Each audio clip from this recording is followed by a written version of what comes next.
Yeah. Hello, good morning to all. So, Kavya, can you please start now?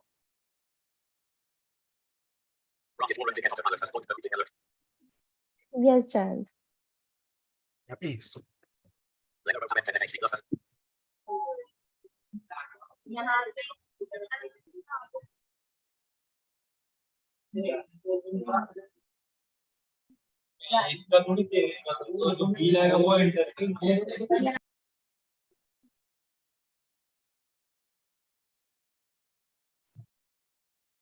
Ladies and gentlemen, esteemed guests and distinguished panelists, a very good morning to everyone who has joined us today for our panel discussion on access to political spaces for people with disabilities, a lifelong journey that also marks the commencement of our campaign, Access to All, which is a comprehensive initiative aimed at ensuring equal access to political spaces and tourist places in the vibrant cities of Delhi, Jaipur, and Rishikesh to people with disabilities.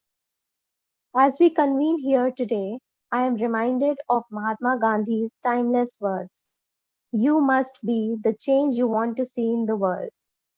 In that spirit, we gather to address a pivotal mission: the inclusion of people with disabilities in political spaces. I would now like to take a moment to introduce my co-organizers. Jayant Singh Raghav is a passionate advocate for disability rights, possessing over 2 years of experience in the field.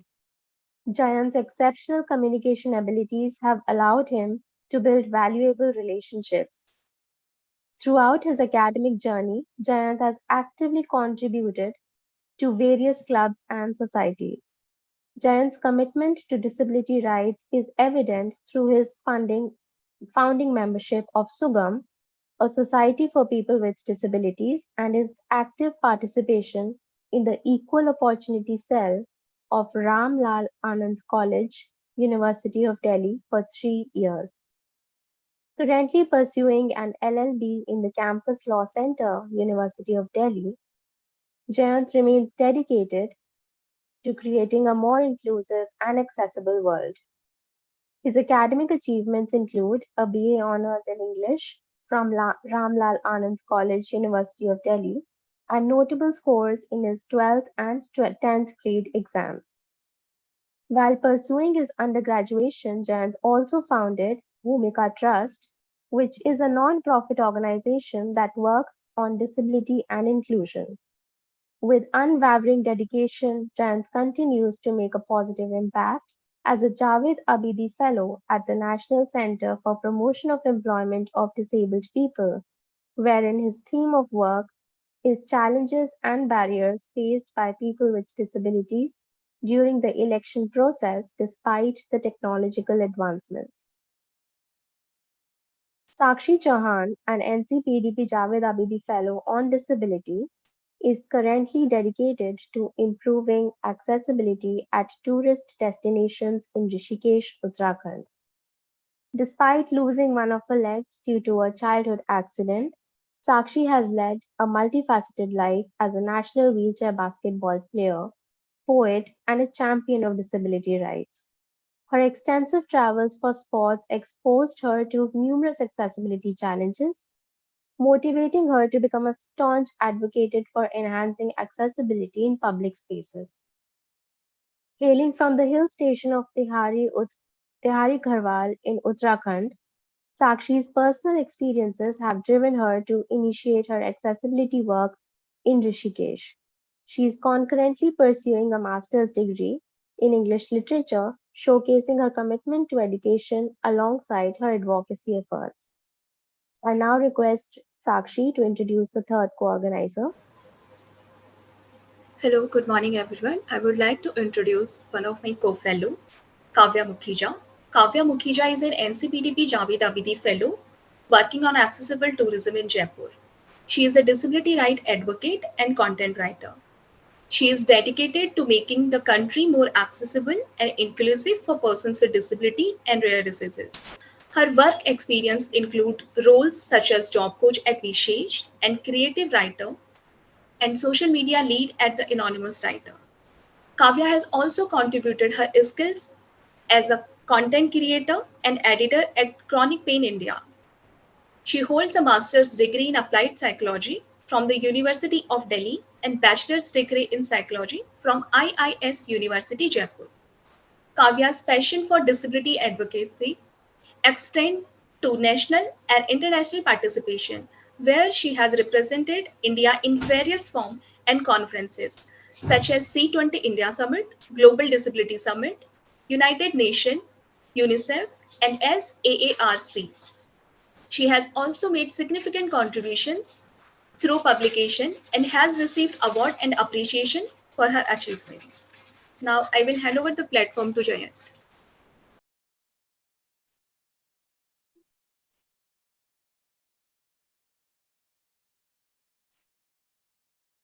I would now like to take a moment to introduce our esteemed panelists, for they are the change makers whose tireless efforts have shaped the narrative and inclusivity and equity. Justice Geeta Mittal is a retired Indian judge. She is the former Chief Justice of the Jammu and Kashmir High Court and the first woman to serve in that capacity. She has also served as the acting Chief Justice of Delhi High Court while she was a judge of the Delhi High Court. We are honored to have Justice Geeta Mittal join us as the chief guest for today's panel discussion. We welcome you, ma'am. Dr. Satendra Singh is a medical doctor at University College of Medical Sciences and Guru Tegh Bahadur Hospital, Delhi. A physiologist by profession, he contracted poliomyelitis at the age of 9 months, but went on to complete a Bachelor of Medicine, Bachelor of Surgery from Ganesh Shankar Vidyarthi Memorial Medical College, Kanpur, and later on Doctor of Medicine in Physiology. He is the first ever Indian to win the prestigious Henry Viscardi Achievement Award, given to extraordinary leaders in the global disability community. He is a noted disability activist, especially for his sustained efforts in making public places accessible for disabled people, for which he was conferred the National Award by the President of India. He is also the first Indian to be awarded the McLean Center for Clinical Medical Ethics Fellowship at the University of Chicago. We welcome you, sir. Ms. Shruti Pushkarna is a multimedia professional with over 11 years of experience in journalism. She has a bachelor's degree in English literature from Lady Shri Ram College for Women, Delhi University, and a post-graduation in content creation and management with a specialization in new media. She has worked as a news and programming producer in television as well as online media with reputed media groups. She has also worked as an events producer, conceptualizing and executing events on various themes in the domain of media. With two grandparents who dedicated their entire lives to social work, Ms. Shruti has been closely associated with community service since childhood. She is the chief functionary in a 30-year-old home-run trust, Khel Charities, which provides equal opportunity education, support, and employment to the underprivileged. We welcome you, ma'am. Dr. Vipin Malhotra is an associate professor at Aurobindo College, University of Delhi. He has earned a PhD degree in political science and government, showcasing his deep commitment to the field of academia. Dr. Malhotra's academic and research pursuits primarily revolve around critical areas of human rights and social issues.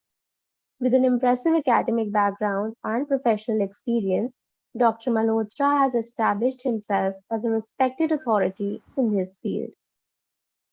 His research encompasses a wide range of topics related to political science and government, particularly focusing on human rights and social issues. His work includes examining and addressing critical questions surrounding social justice, civil liberties, and political participation, contributing valuable insights to both the academic community and society at large. We welcome you, sir. Advocate Subhash Chandra Vashisht is a lawyer and specialist in accessibility, universal design, and diversity inclusion. He is a certified accessibility professional with CPABE Level 3 international certification, the first in India to achieve this credential. As an advocate, Mr. Vashisht litigates in the High Court of Delhi and Supreme Court of India and is a member of International Legal Alliance. He co-founded the Center for Accessibility in Built Environment Foundation in April 2016. Advocate Vashisht is an expert panel member for Accessibility on Bureau of Indian Standards (BIS), Sectional Committee for National Building Code (NBC), and has contributed substantially to the accessibility provisions incorporated in the NBC 2016. He was also proud to serve in the Indian Air Force and is a veteran. We welcome you, sir. We are also joined by our sign language interpreters for the day. Atul and Aniket will be interpreting the panel today for us. In that regard, I would request the speakers to kindly pace themselves accordingly. As we embark on this transformative discussion, let us explore the challenges, opportunities, and the profound impact of this lifelong journey. We eagerly await your questions at the end of the panel, as together we strive to be the change we wish to see. I now pass the mic to Jayant to announce the formal launch of our campaign, followed by the moderation of this panel. Yeah, good morning to one and all esteemed guests, ladies and gentlemen, our respected guest of honor and the chief guest. I would like to welcome you all to the launch of this campaign, that is Access to All. Within this campaign, we would be exploring the possibilities around the access to the political spaces and tourist places for people with disabilities in Delhi, Jaipur, and Rishikesh. So that's a bit about the campaign. And for further details, you can refer to our brochure and follow our social media handles. That was a short brief and a formal launch of the campaign, that is Access to All. Now, looking forward, I would like to invite our Honorable Justice Geeta Mittal, who is the chief guest for today's webinar. So I would like to request her to come and address the gathering. Over to you, ma'am. A very good morning, namaskar, sat sri akal, assalamu alaikum, salam, Kule from Ladakh. Very inclusive greetings, not restricted by time zones or times. I'm not saying good morning, good afternoon, good evening, depending on the time where you're located. But I'm talking about in greetings, which are universal and welcome everybody. I normally say good day. I opened by saying good morning today. I am having a little technical difficulty. I'm very sorry to my dear friends who are part of this wonderful program. It's the conceptualization is so good, and it is so good, heartening to see that we have actually commenced the conversations on such critical issues and narratives. I am actually right now in Jammu, where I've come for the training of judges on special procedures for recording the evidence of vulnerable witnesses, and I'm having a problem with the Wi-Fi. So, oh yes, just give me a moment to change my. I see. Are you able to see me? Will somebody tell me, because I can't see myself in the instrument apparatus that I'm using. We can see you. We can see you. Okay, let's use this. Just 1 minute. I have two things on. I'll close one.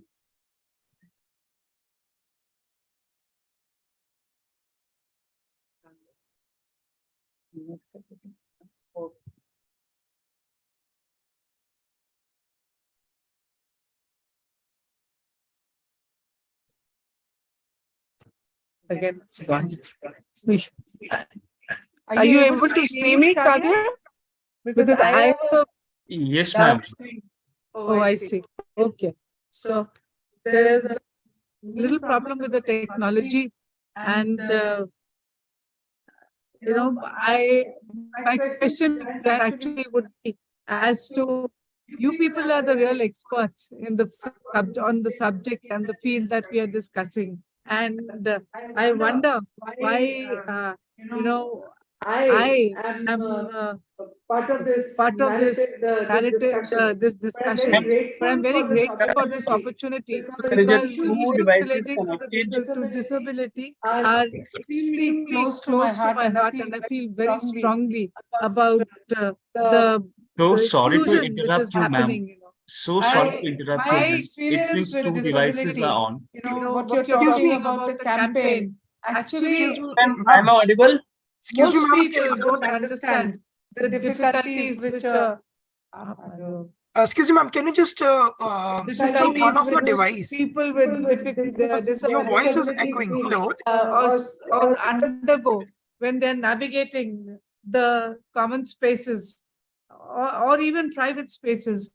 And if people seem insensitive, it's not because they're actually insensitive, but it's because they're ignorant about the special needs or requirements, and the minor changes which can make the space so inclusive for a person with a disability. So I think we should factor in that very important factor when you're undertaking this campaign and make people aware. Actually, we see so little about disability on social media, on the big screen or the small screen.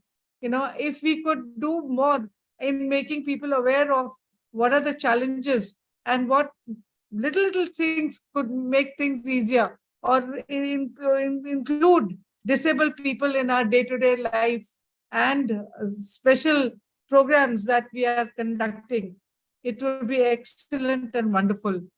My tryst with disability actually began with working with a child with mental retardation. And this was in the United States of America in 1978, which was already very evolved.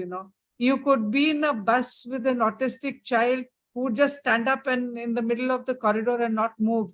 And nobody would whimper or complain. Passengers behind him would wait patiently till the child decided to move. The driver would not pester the parents for having obstructed the passage of the people who were wanting to get off the bus. Unfortunately, we don't see such patience in our country. Road rage is rampant for random reasons and completely unwarranted.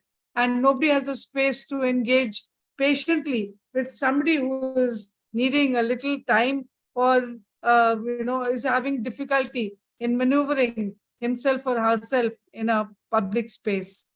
A park's access is something which struck me on the bench when I was doing a writ petition regarding accessibility in public buildings in the court. I think I took it up as a issue of public interest, and there were 7 landowning agencies in Delhi. And by the time I'd finished, first we got a disability audit done. We used disability activists. We used Nipun Malhotra's organization to help the authorities conduct the disability audit. And by the time we were done with the writ petition, New Delhi Municipal Committee and the Delhi Cantonment Board actually filed affidavits saying that all their public spaces and their buildings were enabled. So I would really appreciate if one of you would do a check on this and report back if this has actually happened. But we did see pavements with ramps on either edge. We saw bus stops in the NDMC area which were more suited for the disabled. But over a period of time, we found that even these very special spaces and facilities carved out for disabled people were being misused. You find two-wheelers, you find motorcycles, you find scooterists using those ramps to get across faster, by stepping the main road transport.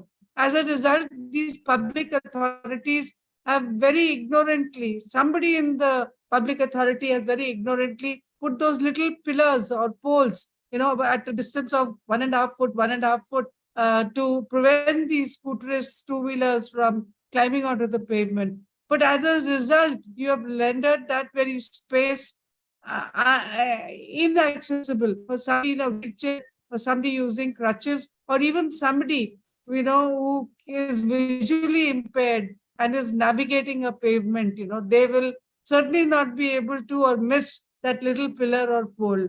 So this is what has happened because the public authorities who are working these spaces are not sensitized. We had begun a training program in the NDMC where we had joined officers from the Municipal Corporation of Delhi, the DDA, the Delhi Transport Corporation.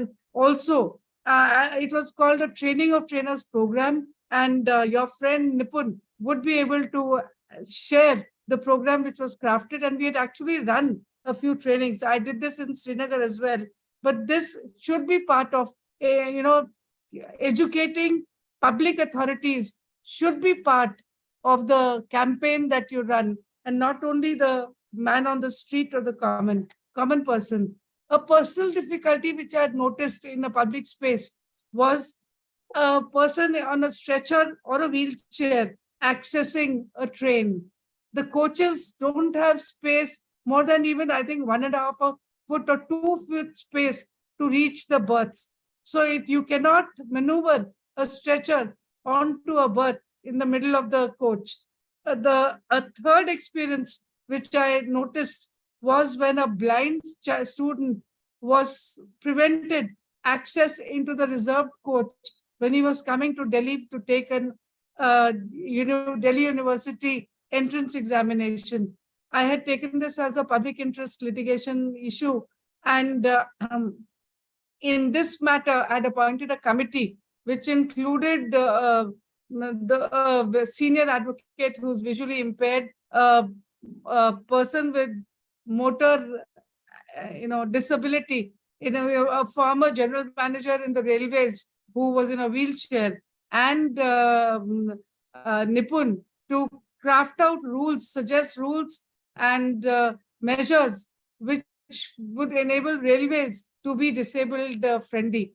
But the blind child who was prevented access into the reserved coach had actually a valid ticket. The train reached the station at 2 in the morning, but fully able persons had occupied the coach and did not open the coach. So a very basic issue with regard to placement of the reserved coach for disabled, was one of the issues which I had flagged. Perhaps if we place such a coach next to the engine, or made it mandatory for railway staff to see that disabled people were not prevented from entering the reserved coach for them, would go a long way in enabling public access. This is part of what I'm talking about, may not be strictly on the subject, but you've given me an opportunity to speak in areas which have come before me, and they still trouble me a lot. So, but we're talking of spaces, access to political spaces for persons with disabilities. Now, this is very, very important. I have noticed that when you go for elections and you go to cast your vote, the only thing that has been thought of in making the election process accessible is providing a wheelchair. We don't look beyond a wheelchair. Everybody, every institution thinks that having a wheelchair is enough for providing access. You don't see tactile markings at airports, no rails for people with a crutch, no, even the toilets marked specially for the disabled are not really disabled friendly. That there are disabilities which are completely ignored. We don't talk of the mentally challenged persons, people with mental incapacities at different levels. This is an area that I think we must take up on a war footing. Mental health issues, we think that these people need to be confined to their homes. And if a parent has a mentally challenged child, they're almost jailed. This issue also came up before me in a court in a petition where a brigadier was being transferred from his place of posting to another area, and he had sought a stay on this transfer on the ground that he had a 18-year-old child with cerebral palsy who was completely wheelchair bound and confined to the bed, and that the child was undergoing a special rehabilitation program. The army had opposed this writ petition tooth and nail, and said that they had given this brigadier choice postings repeatedly. So, the insensitivity of it was very hurtful. And I had found myself asking the army if that person had asked for a disabled child so that he could ask for a choice posting, and also ask the officers if they had any experience of what it would be to have a 18-year-old child with cerebral palsy, a son with cerebral palsy who needed to be bathed, shaved, put in his wheelchair, fed, which is obviously his mother couldn't do. Physically also, she wouldn't have the strength to lift an 18-year-old, which only the father would have.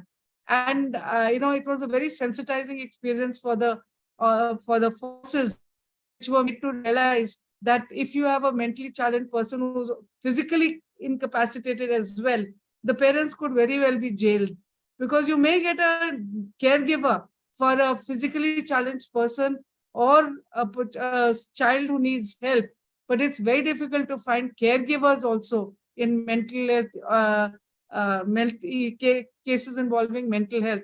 And very seldom would even close relatives agree to look after a person with mental health problems like mental retardation, autism, etc. So this was, and so far as public spaces are concerned, we are as a population not sensitive to mental health issues, and very few people in the public would have the patience to deal with the meanderings or the conduct of a mentally challenged person.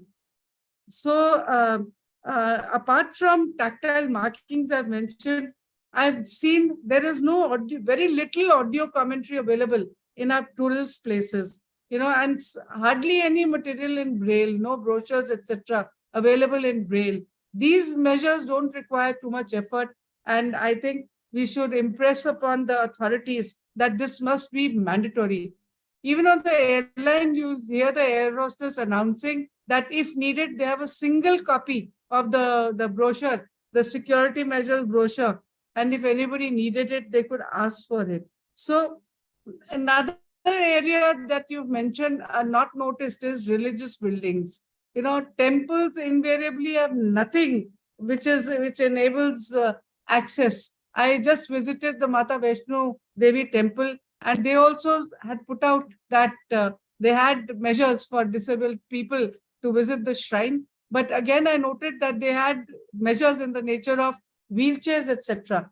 And there was a toilet, I think, which had the marking that it was disabled friendly. But, all along the 13-kilometer route, I didn't see any such toilets. Perhaps I may have missed them if they're existent, and I would apologize to the board if they have thought of it. But certainly a beginning has been made. They have wheelchairs at the entrance to the Bhavan for disabled persons. But again, as I mentioned, that, it's almost as if there is no disability requirement other than that for wheelchairs. So I'll pause here. I'll close what I have to say. All of you who are on this call are experts. The panel is so talented and so well informed on the issues which you're discussing. I must compliment the organizers for having thought of this program. And I'm very grateful for having been given this opportunity and revisiting my thoughts. I keep looking and advocating. I know my role as a lawyer has came to an end when I became a judge, and my role as a judge has also ended. But I can't stop thinking of all that is needed, and there is a lot to do. But you people have made a wonderful beginning. my best wishes and my congratulations to all of you. Thank you, Jayant, and over to Thank you so much, ma'am, you for your for taking such an this forward. insightful and your gracious words. I hope the audience is also very much excited to hear you, and they have heard you very patiently, and they are very taking a lot of your words very importance, and the words that you have spoken were very important and that were very enlightening for me and the audience as well. So now I move to the moderation for the panel discussion. So before I proceed, so I would just like to inform the audience and our panelists that Dr. Vipin Malhotra, who was one of the panelists, he won't be able to join due to some unforeseen circumstances. So he has sent his greetings and deepest apologies from everyone that he won't be able to join. So while starting with the first session of this panel discussion, so the first session for this panel discussion, the topic for that is early life education and awareness, where we will be discussing about the challenges and barriers faced by the individuals with disabilities, or rather children with disabilities, in their early life of education, which comes in the schools.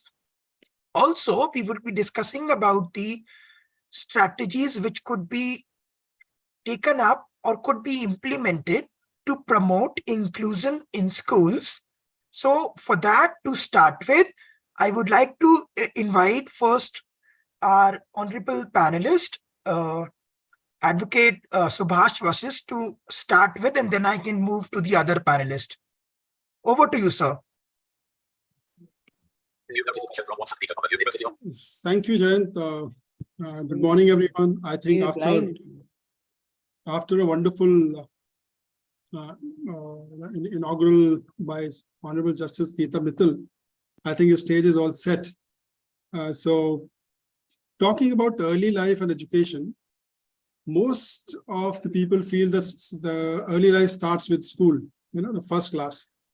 But for persons with disabilities, the initial years, up to from 2 years to 6 years, they are most crucial. As we know, having worked in this sector for a long time, and as therapists and as educators, we all understand that the early intervention, the right time intervention, can handle, address, and reduce the impact of disability to a greater extent. That's a huge, huge gap area. So we have typically Anganwadis and such facilities available, but early intervention services is something which is lacking in our cities and villages, where if right time intervention happens, we can do much more with any child with disability. So that's the first point perhaps that we need to look at.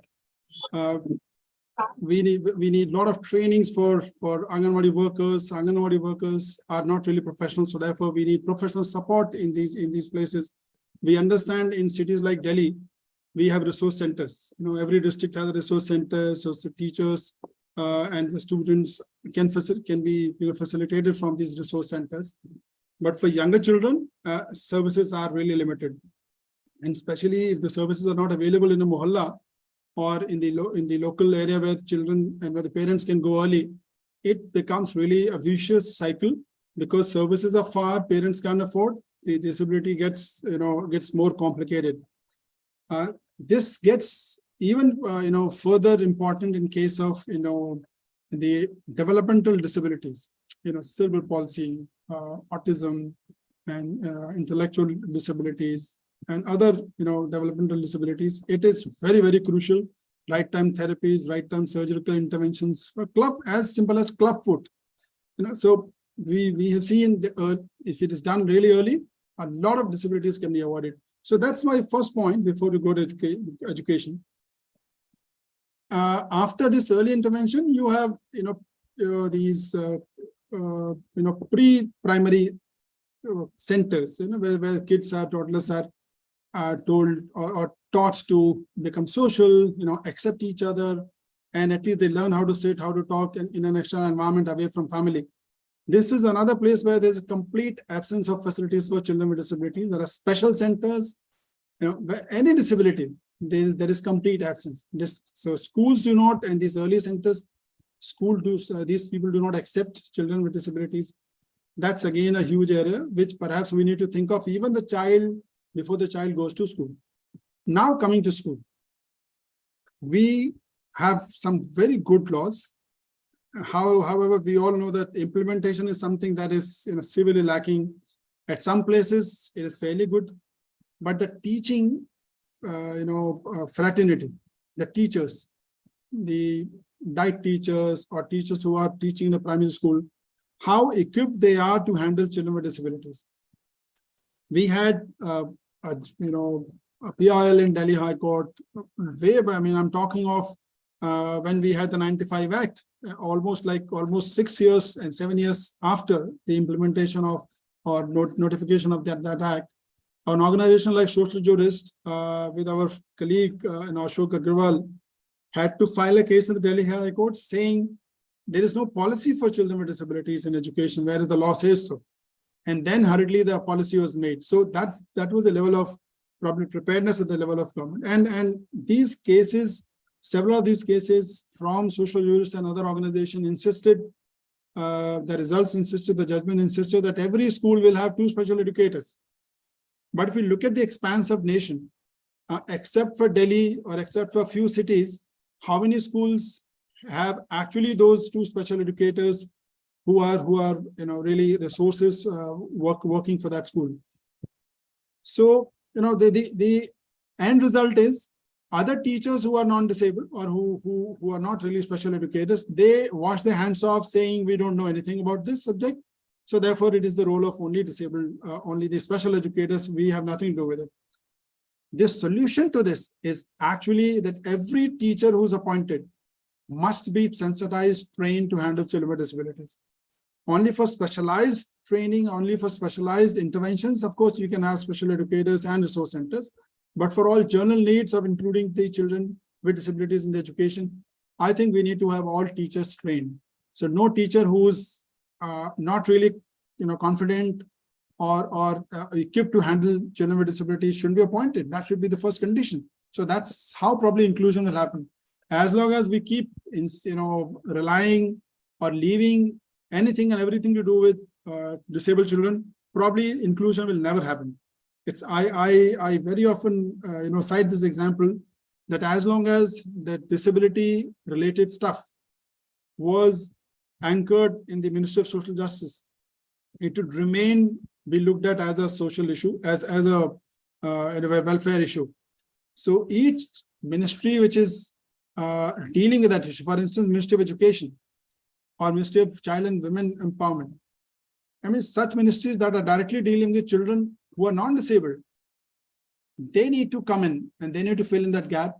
Ministry of Social Disability Empowerment, they can always fill in, but the primary role has to be of the central ministry.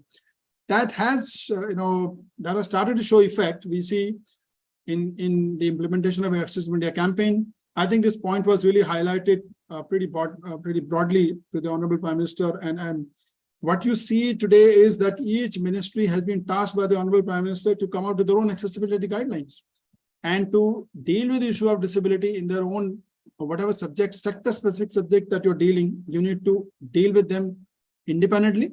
And wherever nudge, help, assistance, facilitation is needed, the Department of Empowerment of Persons with Disabilities is definitely playing a role there. So you see, there are sector-specific guidelines being released by different ministries. So this is a step in the right direction. You see, CBSE has come out with an inclusion guideline, accessibility guidelines for themselves. UGC has come out with them in the field of education. So the entire,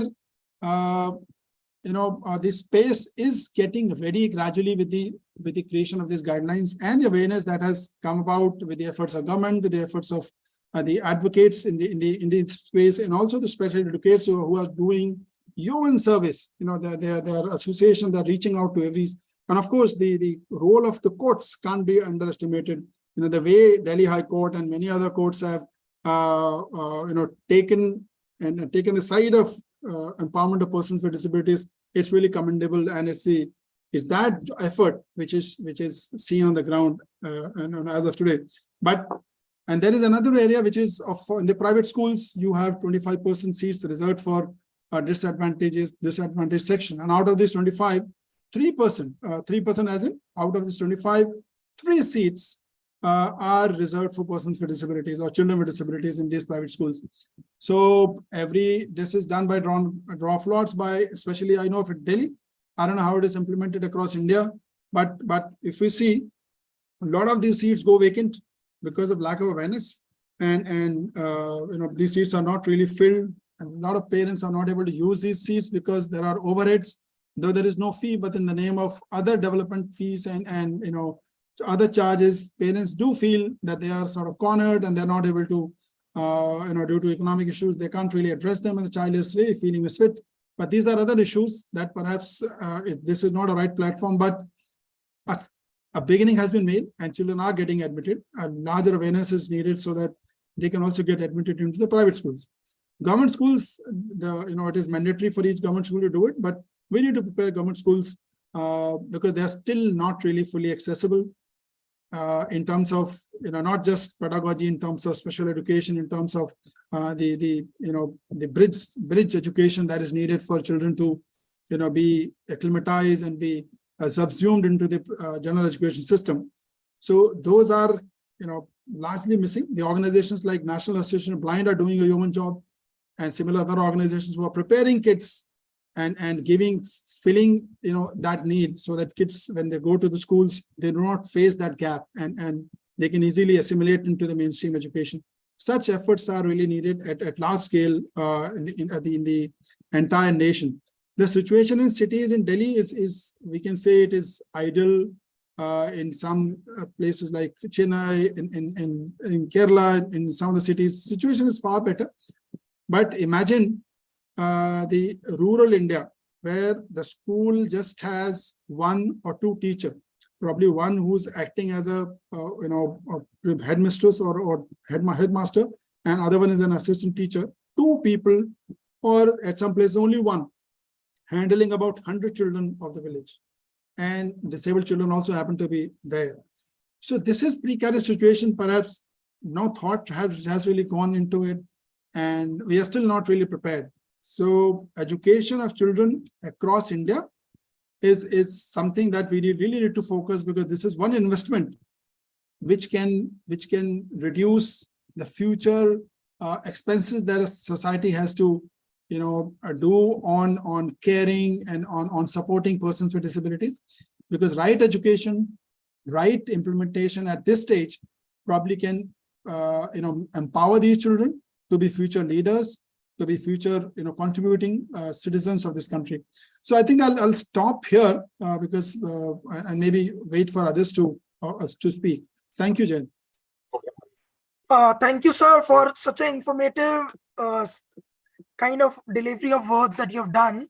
So before I invite our next panelist, I would like to inform you all that today is also the International Sign Language internationally celebrated. So I would like to congratulate all of you, and especially the sign language interpreters, Atulji and Aniket, who are interpreting for our deaf friends. So I would like to congratulate you all. So now I would like to invite and hear much more from our next panelist, who is Dr. Satyendra Singh, who has his lived experiences of early life education and awareness. So, sir, can you enlighten us with your lived experiences of such life? Over to you, sir. Thank you so much, Jayant, and hello, everyone. My apologies, I'm not well, so that's why my video is off. So am I clearly audible? Because my voice is a little feeble, I believe. Yes, sir, you're audible, sir. Okay, so thank you so much, Jayant, for this very informative webinar or panel discussion. And you asked about my early experiences as a child with disability. So right now, whatever I am, it is all because of the support system I got, that I was able to, get my school education, after that, the higher education, and then the professional education. So the education plays a very pivotal and key role in enhancing the quality of life of people with disabilities. And we have seen that persons with disabilities, they remain less likely to attend school and complete primary education. And they are more likely to be illiterate than persons without disabilities. If you look at the data which is available, on average, 1 in 3 children with disabilities of primary school age is out of school, compared with 1 in 7 for children without disability. And this creates a cascade effect, because we keep on seeing that, the common excuse given by the government is that the enough seats are not being fulfilled in employment for people with disabilities. So how can we see those seats being filled in either employment or maybe at the university level in higher education, when at the very first instance, the girls and women with disability, girls are not able to get that quality education at the school level itself, because at many of these schools outside the metro cities in the tier 2 and 3 cities, many times they do not even have accessible washrooms, the first prerequisite, and which force many of these girls with disabilities to, skip school and get that very valuable education which is there. Also, the primary school completion is also lower for children with disabilities. 54% of persons with disabilities in comparison to 77% without disabilities are literate. And that creates a huge barrier. So what can be done is that, of course, we keep on talking about sustainable development goals. And the goal 4 is categorically about ensuring inclusive and equitable quality education. The world leaders are meeting in the United Nations, and they are talking about the mid-review of SDGs in this month. And what we need to say is that we have a CRPD and we have a RPD Act 2016. And to achieve goal 4 of SDG for persons with disabilities, we need to implement the CRPD in letter and spirit as well as our legislations. What we can do is that we can strengthen national policies and the legal system to ensure access to quality education for all persons with disability. Now compare that with what happened with the much fancied talked about G20 declaration, Delhi Declaration. Despite having a subgroup on disability and justice, disability was not considered an important topic to be reflected explicitly in the Delhi declarations. We need to build the capacity of policymakers as well as other decision makers at the community and national levels. We have a law, RPD Act, but it will remain like a piece of paper until and unless it is implemented. Look at one of the most, one of the biggest states in the countries, the state of Maharashtra. Only recently, after 2016, 7 years later, they have now drafted the state rules for persons with disabilities. How can we implement these? How can we implement the RPD Act even when the state has not even ratified the rules? What is stopping them? Why no actions are taking on such defaulter states for so long, violating our rights day in and day out? We need to make schools and educational facilities accessible by creating an enabling environment for students with disabilities and by making not only physical, but also the virtual environments accessible. And the important thing for that is that we need to adopt a learner-centered pedagogy, which acknowledges that every child has unique needs, not special needs. There's nothing special about the right to education.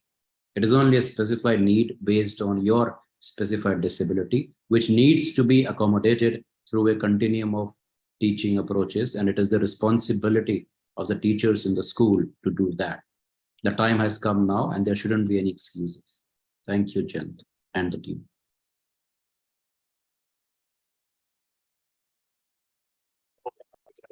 Yeah, thank you so much, sir, for your kind words. Now I move to the next session or the next part of this panel discussion. So here we will be discussing about the youth transition and the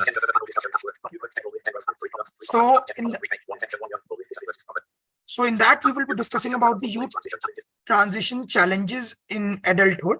So here we will be discussing about the transition challenges faced by persons or young people with disabilities in accessing the uh, higher education higher education and employment as well. Also, we will be discussing about the role of mentorship and support being required by youth with or young people with disabilities in engaging with the political spaces. Also, we would be highlighting the some success stories of youth with disabilities in politics. So to do that and to start with, I would like once again come back to Satyendra sir, as he has been an icon for the state elections in Delhi. So I would like first him to come in and tell us about the agendas or the pointers that I've just spoken out. So over to you, sir, first. Thank you, Jen. So we need to talk about the youth and transition to adulthood. So as young adults, individuals with disabilities navigate the transition to adulthood, which often involves pursuing higher education. And when you are getting that higher education, of course, in the university spaces also, there are enough opportunities for political participations. There are elections which are happening at various university levels, at the colleges level. But the important thing is that if you look at the structure of that, you might see that there is a reservation for the woman representative. There might be a reservation for a person from a marginalized community. But have you ever seen a specific reservation or a slot for somebody who is a representative of the disability community? We don't see that.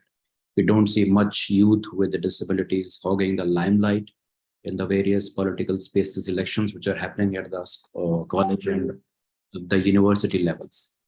And that's why it is important that youth-led initiatives and disability-focused organizations play a vital role in empowering youth with disabilities so that they can advocate for their political inclusion. Right now, we are seeing a vibrant set of youth who is leading this discussion. I think that is the way forward. All of you, who are the organizers over here, as well as both the voices for the deaf community, Atul and Aniket, and of course it is an International Day for Sign Languages. You are making that effort to pass that message to the larger, community, so that we are getting that information. So that is why it is important that we get the representation of youth in various committees. I recall that I was invited for one of a National Law Institute. And when I went there, I saw that, of course, there were law students with disabilities in that university. But when I was invited, the stage where I was invited was not accessible. When I went to the lecture theaters, it was not accessible. When I went to the auditorium from where I gave my talk, it was not accessible. And you can imagine the plight of, the future lawmakers with disabilities not getting full and effective participation in their own law colleges and law universities. And now that prompted me to file RTI in the top 5 law universities in India. And I recall that I got various responses, and one of the response from the Nalsar University was that there are 35 disabled students who enrolled in the last 5 years, but only one was a member of the moot court committee. Now, for a law student, this is the most important opportunity, that you need to be part of a moot court committee to get that much valuable experiences. Only one was a member in the last 5 years. I recall I went to the Delhi Delhi University's law college also, and where I gave a talk, and later one of the blind student with disability, she came to me and said that, sir, why the disability legislations are not a mandatory reading in the law schools? And I was shocked.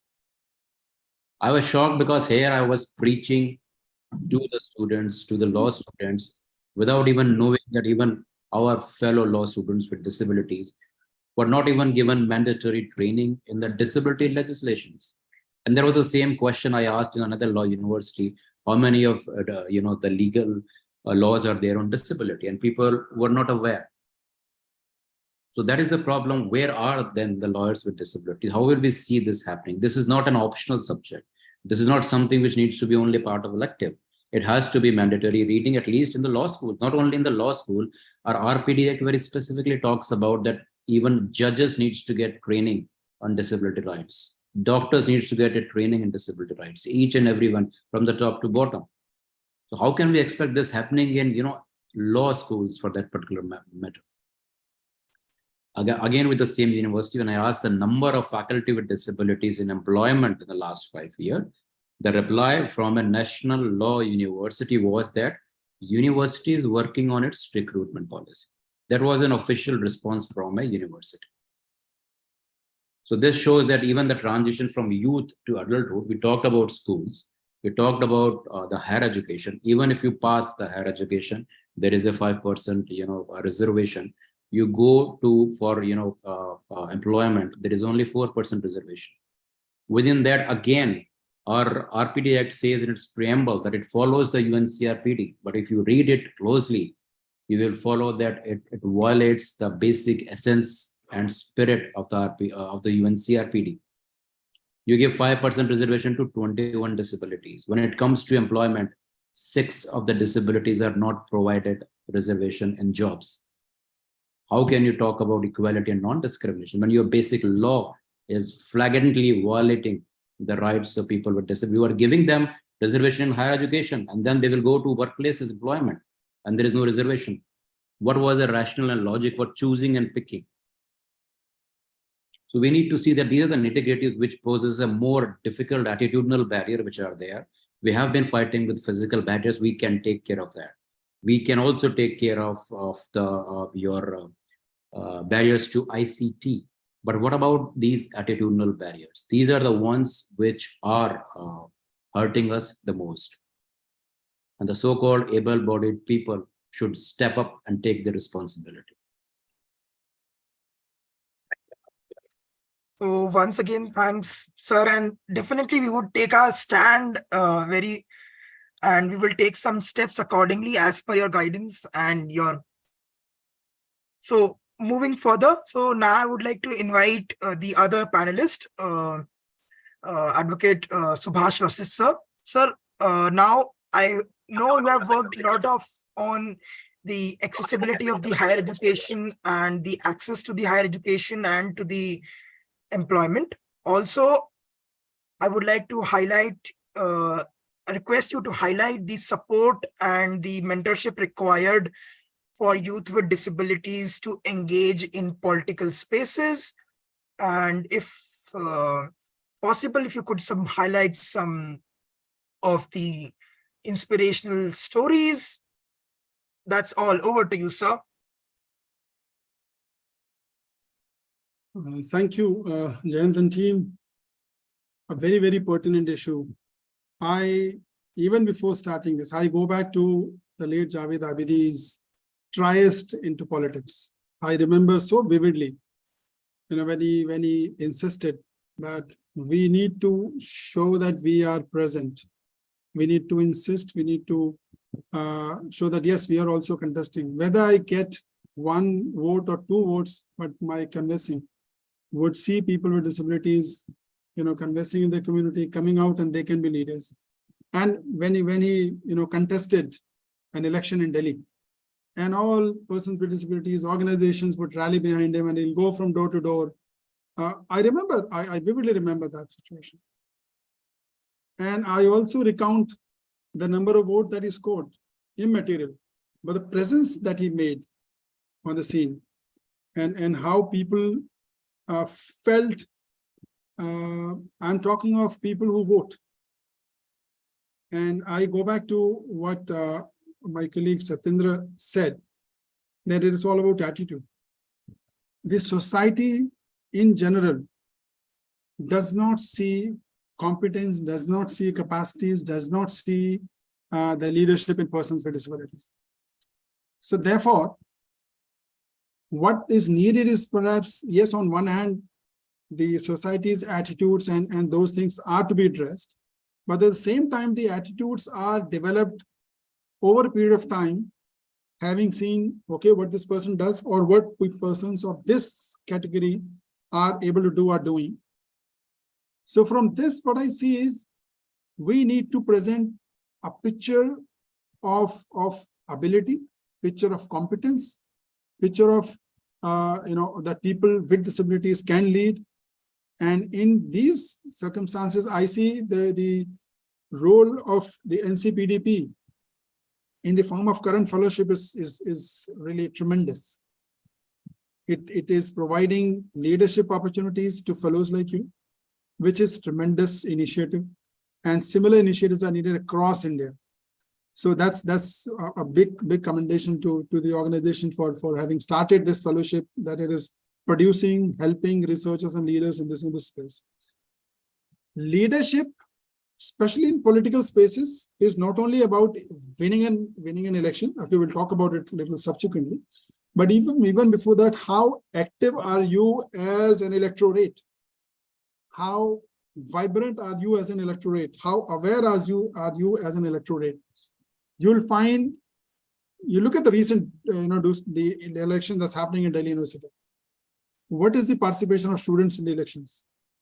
Very less. Today's newspapers headlines are only talking of very low turnout in these elections. Nevertheless, for persons with disabilities, their issues have always been sidelined because it's not a homogeneous group. They are scattered all around.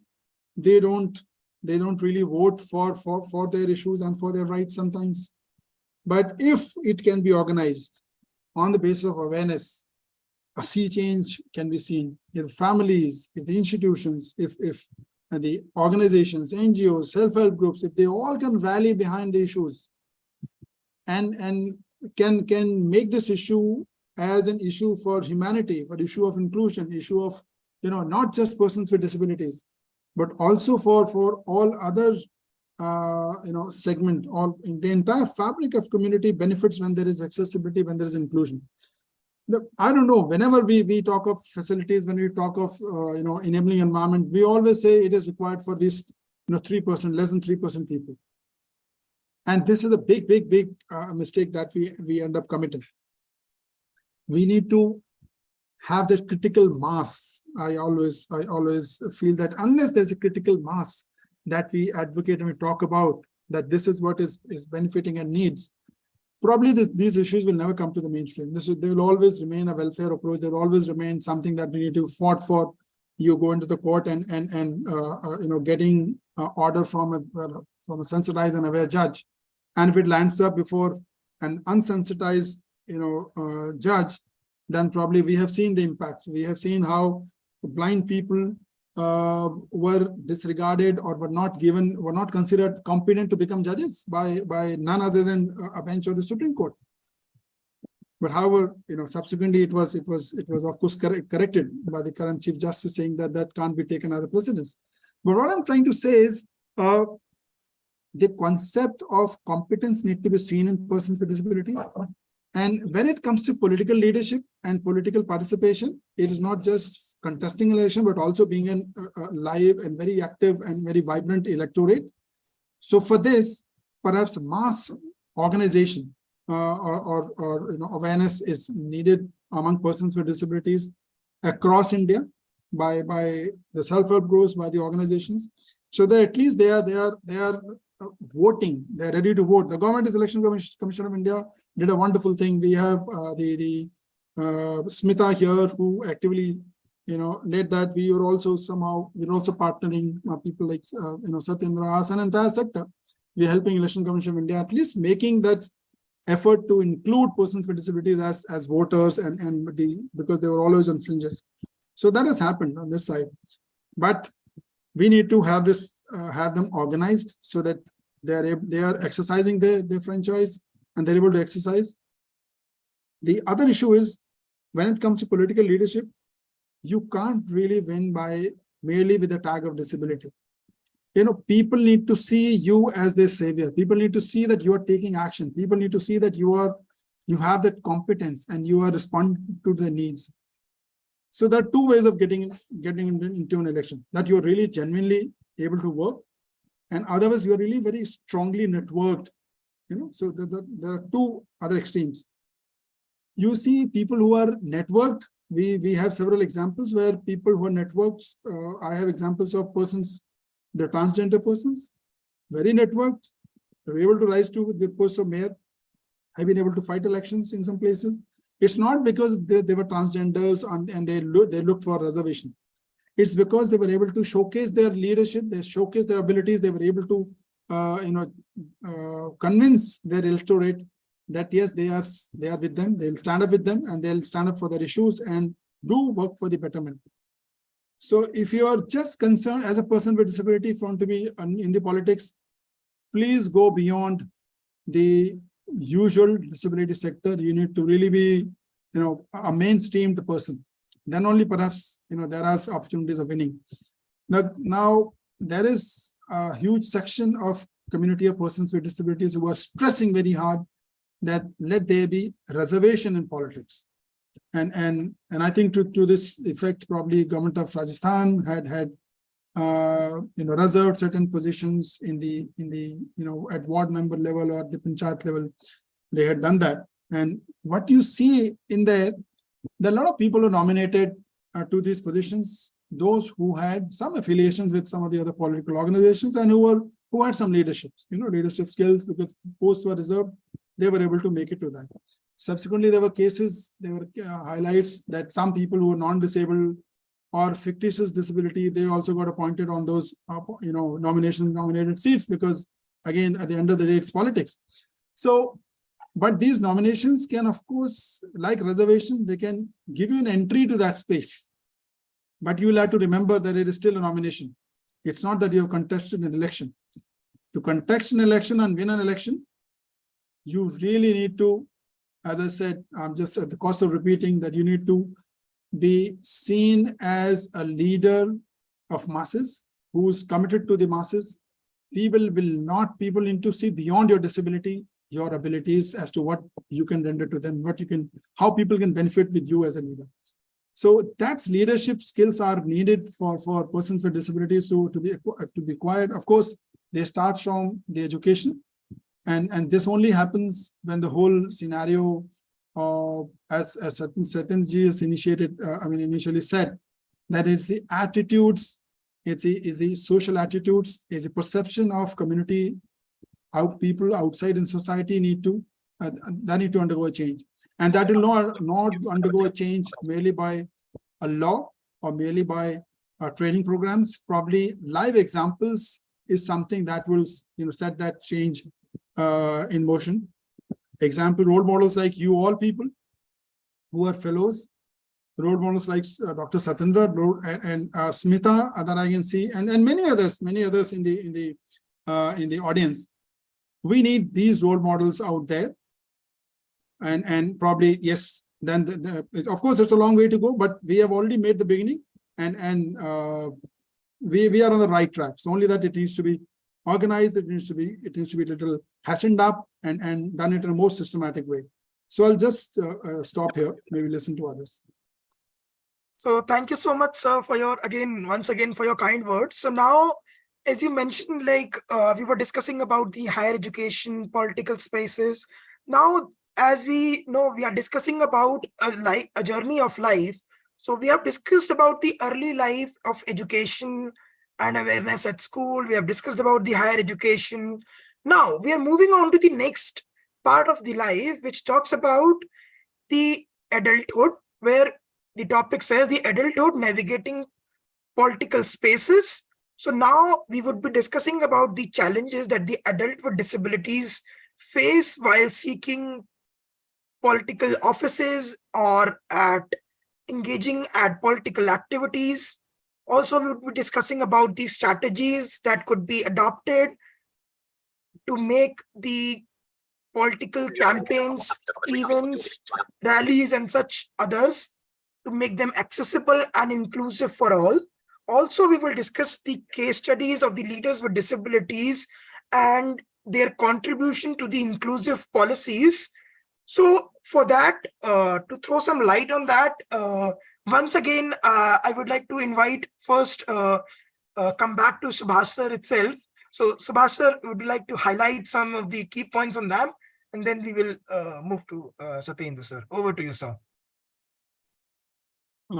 Sure, Jayant. I think I did touch upon the political, spaces, and I had left one area which probably I would cover in this, and I think some of it that you said I covered in the earlier portion.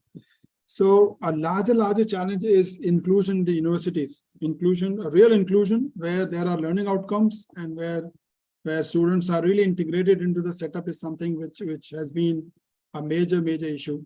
So as we see, we all know that the University Grant Commission has come out with an accessibility guideline for higher education institutions and how to include persons with disabilities or young adults with disabilities in that space. So let me shed some light on that, because this is a wonderful document, and if implemented, I can tell you, if implemented, this can bring in sea change. There are a lot of organizations and activists behind this. There might be a 7-member team, me and many others from this space were involved in creating this access standard for the University Grant Commission, Ministry of Education. Of course, at the instance of, I'm sure it was at the instance of Supreme Court, because Javed Abidi Foundation and probably a few others had petitioned the Supreme Court on in the absence of this, that there is complete absence in universities on inclusion of persons with disabilities or facilities in the higher education. And so, but finally, now we have a document, and this document has, from at the point that you enter into a university, how somebody sees or the university is able to acquire information about your specific needs as against special needs. Specific needs, because specific needs can be for specific disability, irrespective of degree of disability. I think this debate has already happened in the Supreme Court in the Vikas Prasad judgment, where degree of disability is of no relevance. The specific needs is what is important, and not the degree. So if you don't have a benchmark, still if you have a specific need, the law is talking about reasonable accommodation, and the institutions will have to provide that accommodation. So that accommodation and the process to get the reasonable accommodation has already been incorporated in this guideline, which is I call it a hallmark, and probably many others can initiate this, and this needs to replicate it. This need to be replicated across spectrum, whether it is employment, whether it is education, higher education, or wherever you have inclusion requirements in the community. So coming back to the universities. See, currently what is happening is in the university space, the persons with disabilities still, despite this, I mean, this has just been launched, so this has not been yet implemented. But the leadership that sometimes you see in the EOCs and the enabling units, all people are not like Dr. Singh. All people are not really. I mean, we have found persons with disabilities who have become leaders, and when they reach these positions, they take different positions. They take they refuse to take disabled positions, and they start aligning with the protecting the interest or serving the interest of the organization that they're working with. And this creates a huge roadblock, and I'm sure this is a very difficult situation for many, because I have got several examples. I'm not talking of Delhi, I'm talking of many other states where we initiated some of these activities, and we found that our own leaders, in very simple words, can say ditch the sector. They literally, instead of insisting the institution to provide that support and provide that mechanism, they did not they did not do that. So that's something which we all need to be very, very alert to, that people within our sector, people with disabilities need to, whenever they cross having used and experienced the disabilities and have lived experiences, must at least stand up to this they need and allow people to avail the facility that exists for their inclusion. So this is one area. Others is their participation in the leadership position within the institutes and within universities. See, you have a lot of clubs within the university setup, and these are a lot of clubs and a lot of other organizations, initiatives. Why persons with disabilities end up only on the enabling environment committee or one committee that's dealing with persons with disabilities? What's happening to all other committees, where you have non-disabled people? Why? So relegation of persons with disabilities to the committees that are dealing only with persons with disabilities is something that we need to go beyond. That's something we need to, the persons with disabilities need to see themselves, if they really want to lead, they need to see themselves as leading into the mainstream issues as well. Why can't a person with disability head the communication group? Why can't the person with disability head the person with a certain disability head the say cultural group? Just an example, because these are positions that prepare a person for future leadership roles. In student union politics, I again come back, yes, reservations will put you in, but eventually to go to the top or to be in a responsible position, you need to show your commitment, you need to show your skills, you need to really I would say commit to that particular activity. I think these initial comments I had. If there is something left, please alert me so that I can cover that, Jen. Because when you're speaking without notes, you end up missing some points. Sure, sir. But still, it was very insightful and good to know a lot of new things. And I hope the audience is also very curious to ask the question. But I just request them to hold their horses till the end, because we have the Q&A session specially. And if they still want to ask any questions, they can put up their questions or any queries in the chat box, and then we can ask during the Q&A session. Sorry, pardon me. So now moving on to the next panelist, Satyendra sir, I would like now you to come in and just talk about the people who are adult with disabilities, rather I need to say. So if you could highlight some of the things, some strategies that could be implemented or could be adopted to make the political spaces inclusive and accessible, events, and some case studies, if you know, of the political leaders with disabilities and their contribution to the inclusive policies, and moreover to the challenges faced by adults with disabilities while seeking or acquiring the political offices and in getting involved in the political activities. So over to you, sir. I'm sorry. Yeah. Thank you, Jen. इतिहास हमें बहुत कुछ बताता है. History tells us a lot of things. History tells us that DMK chief Karunanidhi, when he acquired age-related disability, he stormed out of assembly saying there is no place for the disabled. There was an opportunity missed where he could have raised his right to participate in the assembly on an equal basis with others. He could have demanded accessible assembly. Recently, Tharoor ji ka tweet tha काफी viral हुआ था, when he said that the temporary disability taught me how poorly we are equipped to support disabled people. की party के जो एक हमारे नेता हैं, the former Prime Minister Manmohan Singh, during the voting for the most recent presidential election at Parliament, former PM Manmohan Singh ji was helped up from his wheelchair because the ballot box was placed at a height that was not accessible for wheelchair users. And again, Manmohan Singh ji was called again in a wheelchair in the Parliament, and we all saw those troubling images where he was sidelined to the corner because the Parliament was not accessible. Then suddenly the Amrit Kaal came and we saw the new Parliament. हमने नई Parliament देखी, तस्वीरें आप सबने देखी हैं, काफी भव्य तस्वीरें थी, लेकिन हम लोगों को विकलांग जगत को वो चीजें दिखती हैं जो बाकी लोगों को नहीं दिखती हैं, बिना किसी दिव्य शक्ति या दृष्टि के. और वो था कि हमने देखा कि इतने सारे पैसे फूकने के बाद भी अभी भी हम पूरी तरह से कह नहीं सकते हैं कि जो पार्लियामेंट है, नई पार्लियामेंट जो है वो पूरी तरह से सुगम्य है, एक्सेसिबल है। अंडमान निकोबार के एक एमपी हैं, mister Kuldeep R Sharma. He passed a private member's bill for mandatory reservation for people with disabilities in all the various posts. But हम सब जानते हैं कि प्राइवेट मेंबर्स बिल का होता क्या है.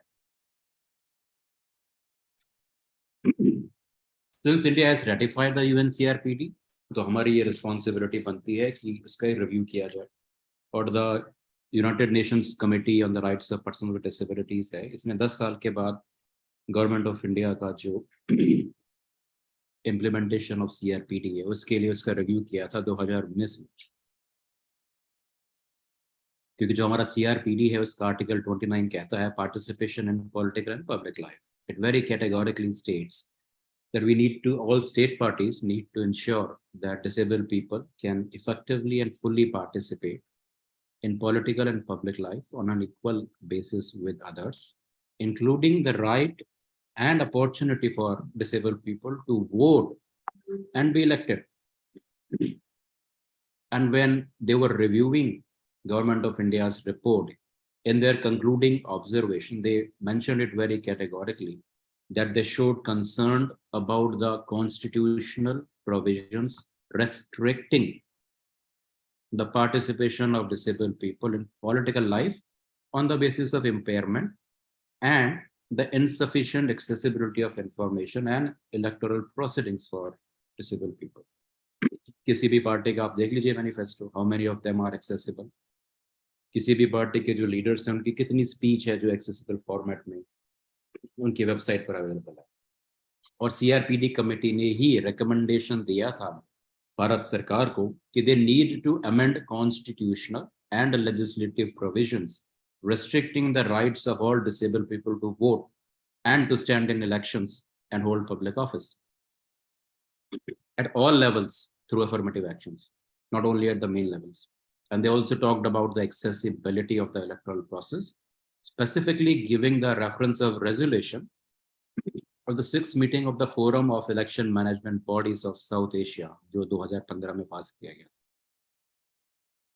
अगर आप सस्टेनेबल डेवलपमेंट गोल की बात कहें तो टारगेट जो 16.7 है वो बड़ा साफ शब्दों में कहता है ensure responsive, inclusive, participatory and representative decision making at all levels. अगर हम ग्लोबली देखते हैं the representation of disabled people in national legislative bodies हमेशा से कम रहा है. अगर आप यूनाइटेड नेशंस की फ्लैगशिप रिपोर्ट डिसेबिलिटी पर देखते हैं तो among the 21 countries in the Asian Pacific region in national parliaments, only half had no parliamentarian with disabilities, and in the other half there were parliamentarians with disabilities on average, but only 2% of all parliamentarians. जो 18 countries हैं Asia Pacific की, उनमें सिर्फ 2 country थी जहां पर there was a representation of disabled people in the national coordination mechanisms on disability matters. और फिर हम एग्जांपल देखते हैं छोटे छोटे देशों का, लाइक इक्वाडोर का, जहां पर लेनिन मोरेनो जो कि एक व्हील चेयर का उपयोग करते हैं, he was selected for the post of president. Franklin Roosevelt, the most powerful country in the world, United states of America, he was being elected not once but twice by the Americans. In Uganda, again a very small country in Africa, the constitution requires that 5 national members of parliament have personal experience with disabilities. They have an act over there, the Local Government Act of 1997, which provides for election of 1 woman with disability and 1 man with disabilities in every city division council, sub-country and district council. They also have inclusion of the chairperson of the जो हम DPOs बोलते हैं, Organization for Persons with Disabilities, even at the village level in the executive committee.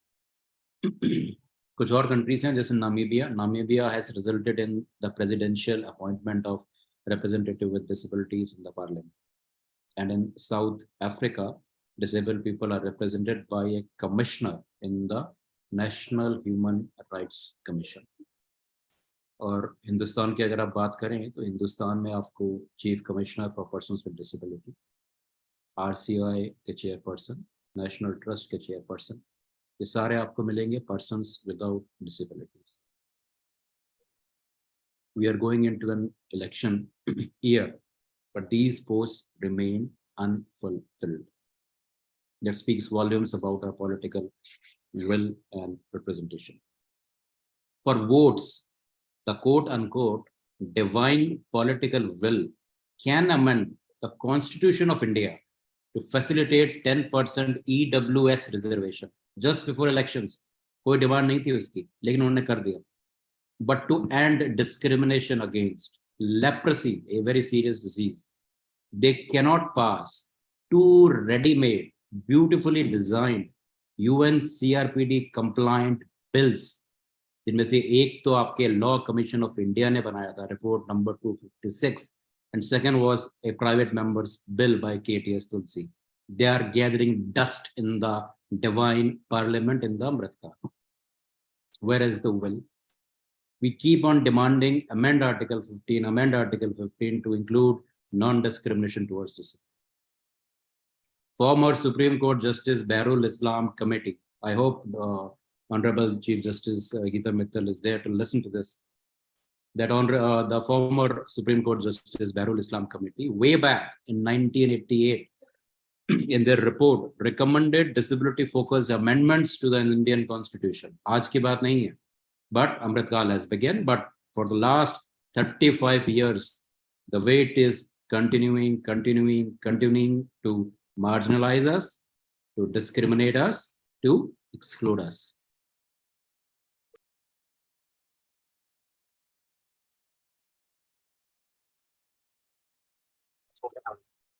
Yeah, so thank you, sir, for your insightful information and all such words. So now moving up to the next part of the life, which is the middle age. So here in middle age, we will be talking about the advocacy and the policy change. So here we will be discussing about the basically the things that what are the roles played by the individual with disabilities or the activists with disabilities or the NGOs or the self-help groups in making the initiatives for the making the policies or advocating for the rights of persons with disabilities or people with adult with disabilities. Also, we will also be discussing about the that what are the steps or the things involved, or we will be discussing the rather instead of the steps, or what is the importance, rather I mean to say the importance of disabled or disability inclusive policies at the national, local, or it's the international level. So we would be discussing about them also, and I would like request the panelists also to highlight them also. Also, with that, if possible, we would be also discussing at the end of this session that what is the example, what are the examples of some those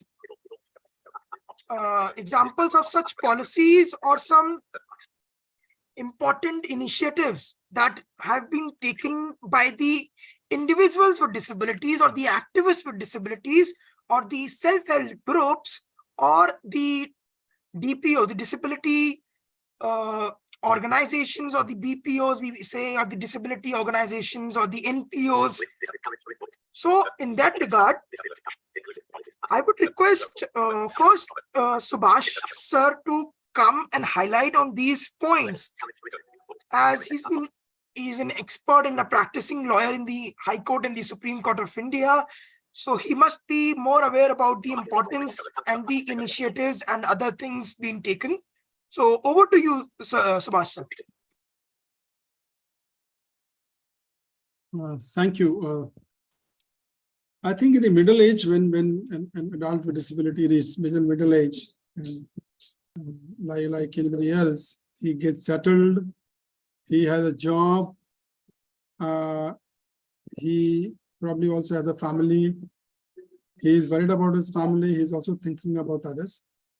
There's a request that you need to use English, and probably मैं कोशिश करूंगा कि मैं mix भाषा में बोलूं ताकि हमारे बहुत सारे listeners हैं जो who would benefit from this would also benefit. So I'll use mix of these two. And thank you, Satyendra, for alerting me on that. And I also saw the message.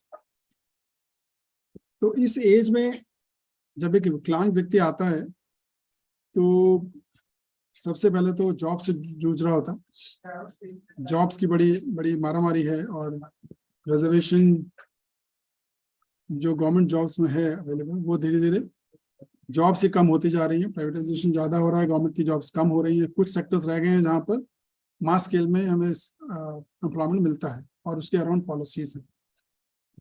So just touch upon the employment first in that situation, because हमारे विकलांग जनों के लिए 10 साल का extension है, 10 साल का एज रिलैक्सेशन है.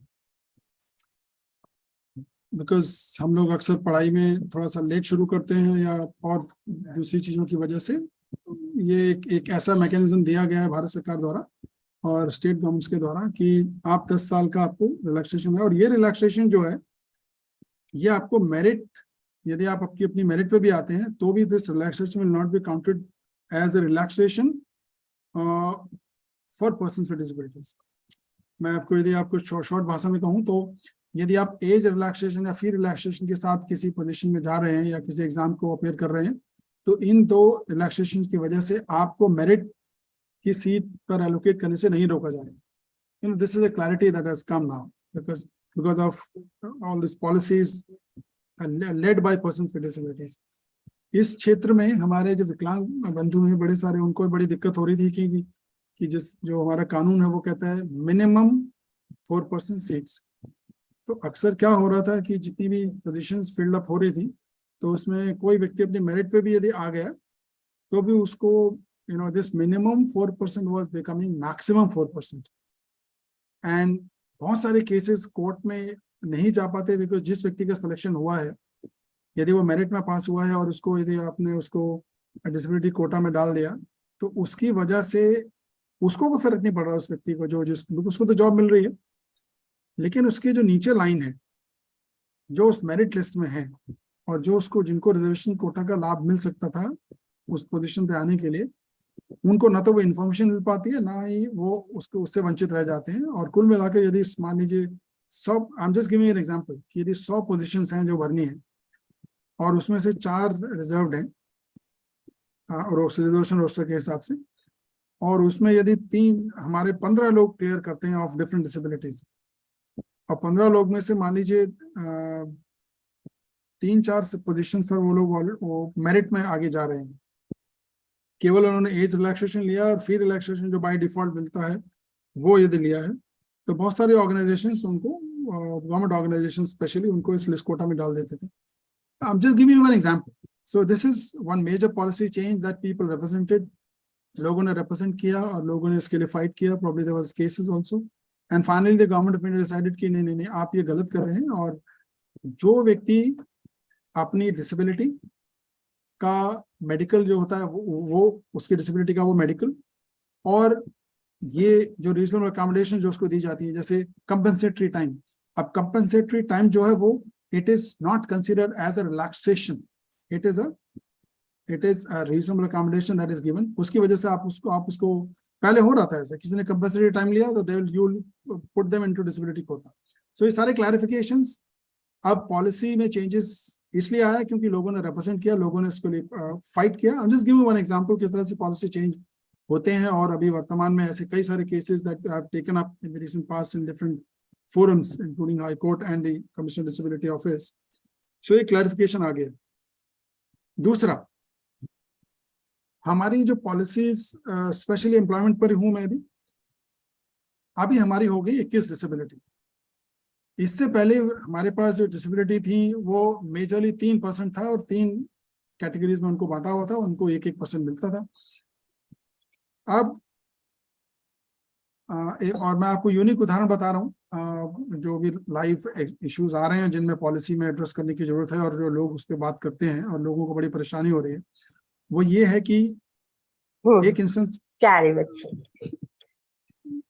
sorry, somebody said something. Sorry, sir, you can continue, please. Okay, फिर meet the person. Thank you. So the issue was, एक व्यक्ति को एक मेजर डिसेबिलिटी है, फॉर से example the person has a vision impairment 60%. Now he also has additional disability which is 10%, 15% or 20% or say 30% of or locomotor also. अब इसके लिए जो पोजीशन है वो he applies for a position of visually impaired category में उसने apply किया. He passes all functional abilities का test and he's perfectly competent. अभी जितने हमारे रूल्स हैं उसमें आया है कि क्योंकि बहुत सारे फिक्स सर्टिफिकेट सामने आ रहे थे, और तो अभी रूल्स में डाला गया है कि जब भी एम्प्लॉयमेंट होगा उसके पहले एक मेडिकल भी होगा, और उस मेडिकल में अक्सर क्या हो रहा है कि उसकी जो दूसरी डिसेबिलिटी है उसको भी जज करके they are labelling the person as multiple disability, क्योंकि multiple disability is identified as one of the disabilities जिसके लिए रिजर्वेशन देना है. और उनका कहना यह है कि ये जो पोस्ट है ये विजुअली इम्पेयर्ड के लिए ही है और ये विजुअली और मल्टीपल डिसेबिलिटी के लिए आइडेंटिफाइड नहीं है, इसलिए हम आपको इस पोस्ट पे नहीं कर सकते. सो this is a new issue, new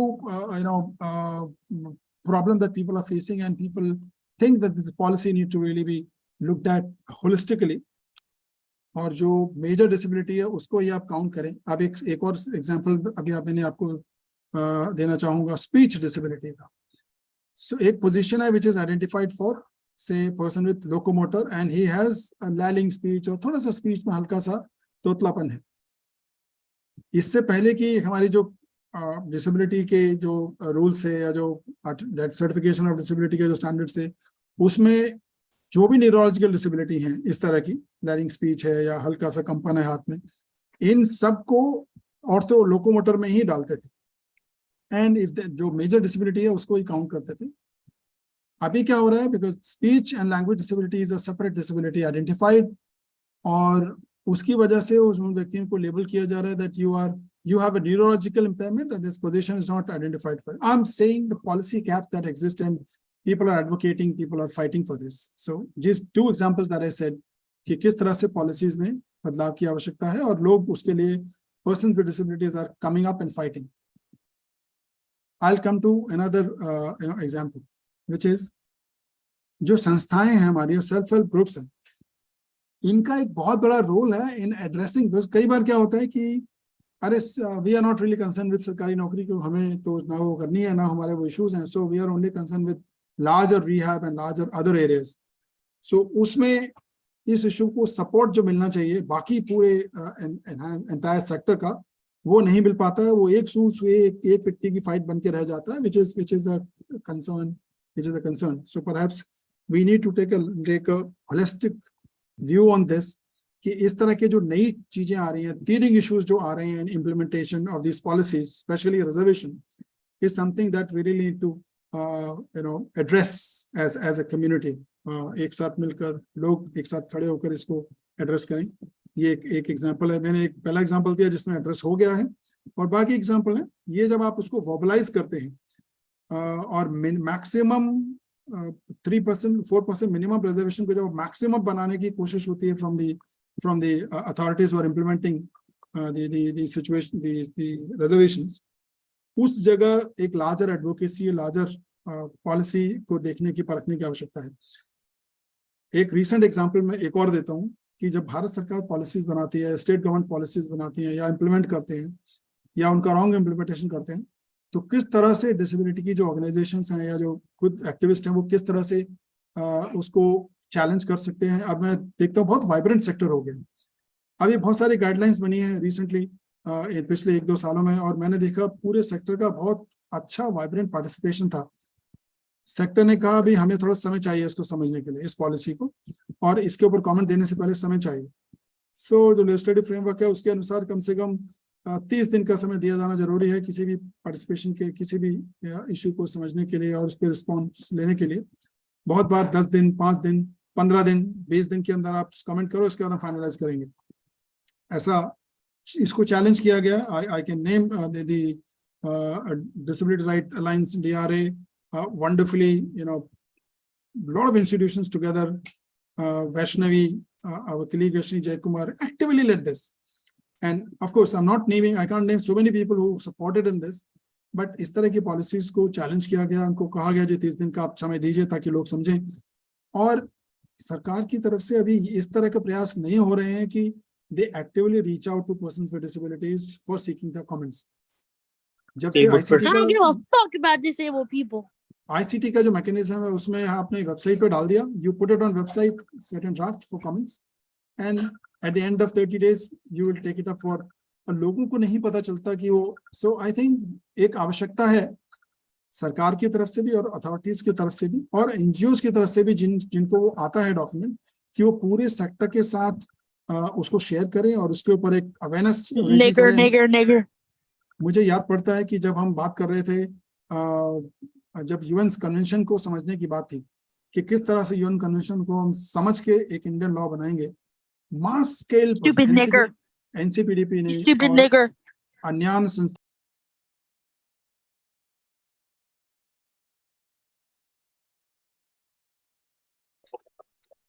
Subhash, you can unmute yourself. You were muted. Sorry.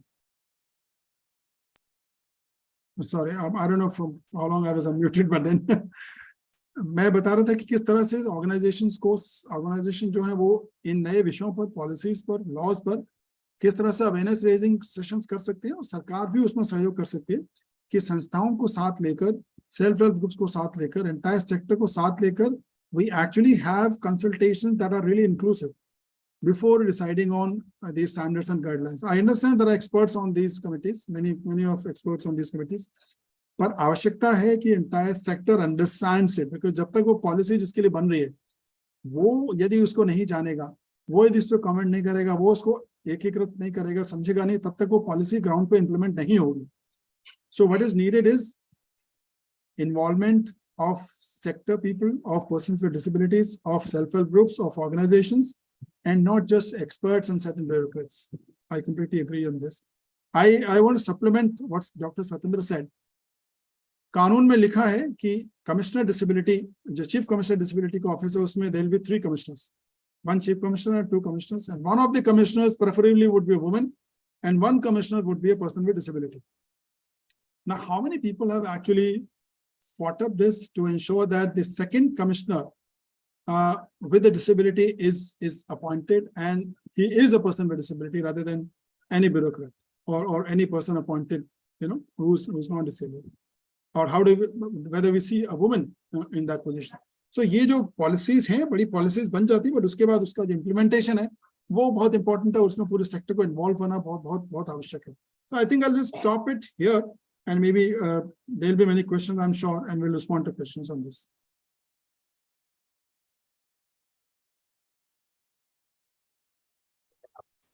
Yeah, thank you so much, sir. So now, once again, I would like to pass on the mic to Satyendra, sir. Over to you, sir, now. While talking about middle age, sir.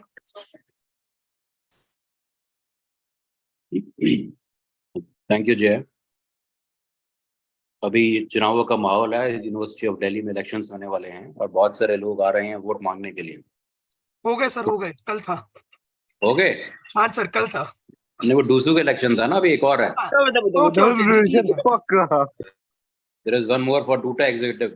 Right. Okay. Teacher association का। Yes, right. So I recall कि कुछ दिन पहले Sure, I don't care. Let's be good. समाचार पत्रों में एक खबर आई थी कि लोकसभा में Shut up, you Punjab. You could remove this person, Jayant. Shut up, you Punjabi ass motherfucker, Sure, I'm leaving. Remove this person, please. Yeah, Kavya, please. Sure, thank you. Yeah, over to you, sir, Satyendra, sir. Sorry for the interruption.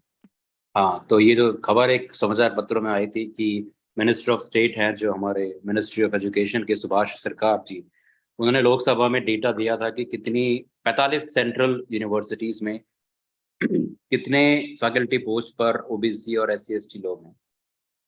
उन आंकड़ों में आंकड़ा भी दिया हुआ था person with disabilities का भी, तो मेरी क्योंकि उसमें रुचि थी तो मैंने देखा और मैंने अपना कैलकुलेशन किया, और 45 सेंट्रल यूनिवर्सिटीज में जो नंबर मेरी समझ से आया वो था कि सिर्फ 1% लोग पोस्ट पर प्रोफेसर हैं, नंबर था 14। एसोसिएट प्रोफेसर केवल 19 थे, 0.6%। केवल 225 असिस्टेंट प्रोफेसर थे इन 45 सेंट्रल यूनिवर्सिटीज में, जो कि परसेंटेज था 0.0%। तो ये आंकड़े थे हमारे पास फैकल्टी मेंबर जिनको अलग अलग भिन्न भिन्न तरह की विकलांगताएं हैं। सवाल उठता है कि कितने लोग हैं जो लीडरशिप पोजीशंस में हैं। अब अगली बार अगर आपसे ये लोग वोट मांगने आए, कितना रिक्रूटमेंट हुआ या क्या क्या इश्यूज हैं फैकल्टी मेंबर्स विद डिसेबिलिटीज के, क्यों नहीं हमें ये दिखते? और यही रीजन है कि इसलिए हमें लीडरशिप पोजीशंस पर भी हमारी कम्युनिटी के लोग नहीं दिखते हैं। इनेबलिंग यूनिट का बड़ा अच्छा प्रोविजन है कि it should be ideally led by somebody who is a faculty member with disability. अब आप देख लीजिए कि पूरे हिंदुस्तान में जितनी भी इनेबलिंग यूनिट है, कितनी जगह फैकल्टी मेंबर हैं जो कि विकलांग लोग हैं। और उसके बाद अगर आप यूनिवर्सिटी ऑफ दिल्ली का एग्जांपल लें तो यूनिवर्सिटी ऑफ दिल्ली में आखिरी मीटिंग कोऑर्डिनेटर्स इनेबलिंग यूनिट्स की कब हुई थी? जो मैंने अटेंड की थी मेरे ख्याल से वो थी 2011 में, और हम 2023 में आज आ चुके हैं। तो हमारी भी एक तरह से जवाबदेही और जिम्मेदारी है कि हम सवाल पूछें, चाहे वो हमारे रिप्रेजेंटेटिव हों, चाहे वो हमारी यूनिवर्सिटीज हों। सूचना का अधिकार है, आरटीआई है, सबको लगानी आती है, सिंपल सी चीज़ है। आंकड़े आप जमा कीजिए, जब तक आपके पास आंकड़े नहीं होंगे, डेटा नहीं होगा, आप एडवोकेसी प्लान नहीं कर सकते। और इवन अगर लोग जो हमारे समुदाय के हैं, जो इन बड़ी बड़ी पोस्टों पर भी हैं, तो हमारी और भी ज़्यादा जिम्मेदारी होती है कि हम उनसे पूछें कि आपने अपने समाज के लिए क्या किया है। सबसे बढ़िया खुदा ना खास्ता कहीं रिप्रेजेंटेशन है तो क्या उन लोगों ने कुछ काम आसान किया है हमारे समाज के लिए? एक डेडिकेटेड एडवोकेसी की जरूरत है, हम फॉलो करें, आरटीआई एक्ट का यूज करें, नंबर्स हमारे करें। रिसर्च ग्रांट पे जैसे लोग बाहर जाते हैं, जितनी भी स्कीम्स वगैरह होती हैं, कितनी हैं जो रिसर्च असिस्टेंट्स या रिसर्चर्स विद डिसेबिलिटीज को मिलती हैं, ये डाटा कहीं नहीं है, किसी के पास नहीं है। बड़ी बड़ी पोस्टों पे कितने वाइस चांसलर हैं जो विकलांगता समाज से हैं, ये डेटा किसी के पास नहीं है। और यही चीज़ें आगे जाती हैं। तो अगर आप देखिए पार्लियामेंट्स में कितने लोग हैं, राज्यसभा में या लोकसभा में कितने एमपीज हैं जो डिसेबिलिटीज जिनको है, या जो दूसरी पॉलिटिकल पार्टीज हैं वो आपके पास आए वोट मांगने, तो आप पूछिए कि आपके मैनिफेस्टो में कितने पॉइंट्स हैं, क्या क्या रखा है आपने डिसेबिलिटी के बारे में। सो आई थिंक इसी से हम उनकी जवाबदेही सुनिश्चित करेंगे। और एक what we need is a dedicated advocacy for, विशेष प्रतिनिधित्व होना चाहिए हमारा कि there has to be some reservation for people with disability also in the parliament, क्योंकि जब तक वो नहीं होगा हमारी आवाज़ें सिर्फ बंद कमरों में ही रह जाएंगी और सिर्फ हम वेबिनार ही करते रह जाएंगे। सर कैन आई से समथिंग? बिल्कुल सर, अभी जो दिल्ली यूनिवर्सिटी में जैसे इलेक्शंस हुए ना, इसमें मतलब कई प्रेजेंटेशन मतलब जो भी रिप्रेजेंटेटिव कैंडिडेट्स थे, हम लोगों के पास वोट मांगने के लिए आए। पता है उन लोगों का क्या कहना था कि आप लोग तो रिप्रेजेंट नहीं कर पाओगे अपने आप को, तो वोट हमें दो। तो अपने ही लोग एक साथ नहीं हो पाते हैं, तो मतलब कैसे हम अपने आप को रिप्रेजेंट करें? ऐसे लोगों को नोटा दो, नोटा नोटा जी हमारे सर। यहाँ हमारे यहाँ भी जो स्टूडेंट इलेक्शन हुए थे तो मैं उसका इलेक्शन ऑफिसर था। तो जी उसमें जी कई बार होता है कि अगर पार्टिसिपेशन आपका नहीं होता, आप वो नोटा का भी वो रखिए ताकि उनको पता चले कि you are not representing the entire community. और उनको हाँ सर, बोलिए कि उन्होंने आप ये वर्ड बोला था कि डिसेबल स्टूडेंट हो गए, आप तो रिप्रेजेंट कर नहीं पाओगे। तो ऐसा करना कि सारा मतलब ग्रुप का जितना भी ग्रुप का मतलब जितने भी स्टूडेंट आपके उस कांटेक्ट में हैं, तो सबको वोटा में दिलवाइएगा और हम आपके लिए काम करेंगे। तो ये सुनकर बहुत बुरा लगा थोड़ा सा, लेकिन ये लोग मतलब अपनी कम्युनिटी के लोग समझ नहीं पाते हैं ये थोड़ा सा। क्योंकि इसमें एक और जो चीज़ है एक्चुअली, वो हमारी जो कम्युनिटी, हमारा समाज काफ़ी भिन्न है, क्योंकि जो 21 विकलांगता हैं वो भी सारी अलग अलग हैं। तो पहली बात तो ये है कि हमारी एक जो एक सामान्य जैसे हमारी अलग अलग विकलांगताओं में नहीं है। ब्लाइंड कम्युनिटी के अलग इश्यूज हैं, लोकोमोटर के अलग इश्यूज हैं, डेफ कम्युनिटी के अलग इश्यूज हैं। तो पहली चीज़ तो ये है कि हमें एक लेवल प्लेइंग फील्ड पर आना चाहिए कि जहाँ हमारे कॉमन मुद्दे हम उठाएं, क्योंकि यही होता है कि जो हमारा नंबर्स है वो कम पड़ जाते हैं, इसलिए उनको लगता है कि ये तो सिर्फ एक छोटा सा ग्रुप है। Exactly इन right, sir. मौकों पे बहुत जरूरी है कि जो हमारे पर्सनल इश्यूज हैं कुछ समय के लिए हम उनको साइड में खड़े करें, और एक अब तो जैसे दिल्ली यूनिवर्सिटी में भी एक यूनाइटेड डेमोक्रेटिक फ्रंट बन गया है जैसे, तो ऐसे यूनाइटेड डिसेबिलिटी फ्रंट बने, सारे डिसेबिलिटी के रिप्रेजेंटेटिव हो, उनकी ये मांगे हैं, आप इसको पूरा करना चाहते हो तो एक्सपेक्ट कीजिए कि वोट मिलेगा, अदरवाइज टाटा बाय बाय। जी बिल्कुल सही बात कह रहे हैं सर। इश्यूज तो बहुत सारे हैं और कई बार मैंने आवाज भी मतलब उनको बताने की कोशिश की, क्योंकि दिल्ली यूनिवर्सिटी के अंदर जो है ना काफी अदर स्टेट्स से आते हैं और हॉस्टल्स नहीं है, तो डिफरेंटली एबल स्टूडेंट कैसे आके दिल्ली के अंदर सरवाइव कर सकता है, तो इस चीज का भी बहुत बड़ा इश्यू है। मैंने बोलने की कोशिश की कि सब लोग आप आए और चल के बात करें, लेकिन वही चीज के अपना एडमिशन कैंसिल करके चले गए यहाँ से, लेकिन वो लोग इश्यूज उठाने के लिए तैयार नहीं हुए। तो इसीलिए वही तभी वो मैं जो बात को बार बार कह रहा हूँ कि आपको हर लेवल पर एडवोकेसी की जरूरत है। स्टूडेंट लेवल पे आपको एडवोकेसी की जरूरत है। उसके बाद अगर आप, मैंने बात की ईओसी या इनेबलिंग यूनिट की, यहाँ के जो कोऑर्डिनेटर्स हैं आप पहले पूछिए कि क्या वो यूजीसी गाइडलाइन के हिसाब से are they person with disability और नॉट। अगर नहीं है तो आप उनको बोलिए कि we must need somebody from the disability community as the coordinator of enabling unit.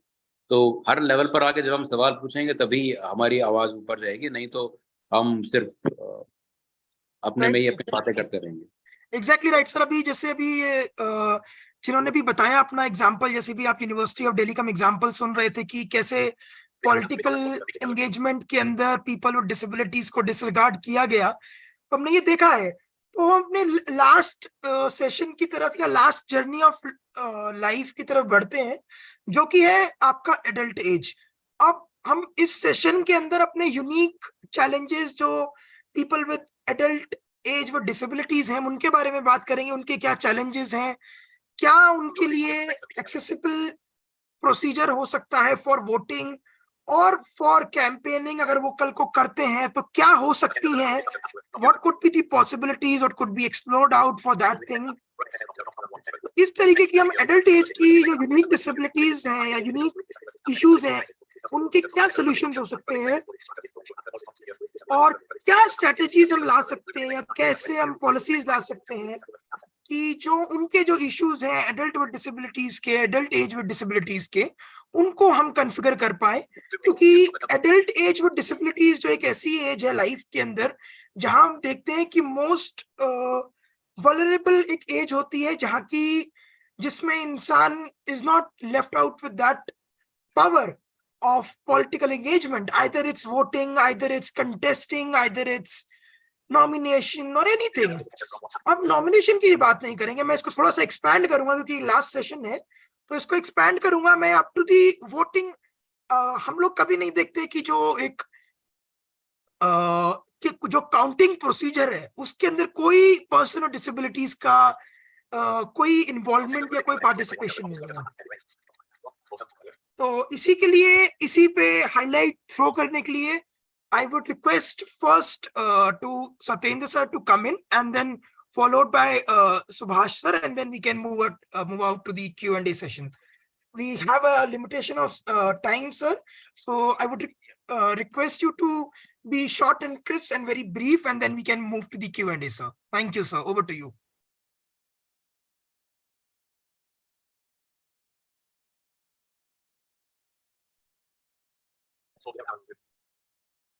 Satyendra sir? Satyendra sir just messaged that Sir, you're not audible, I think so.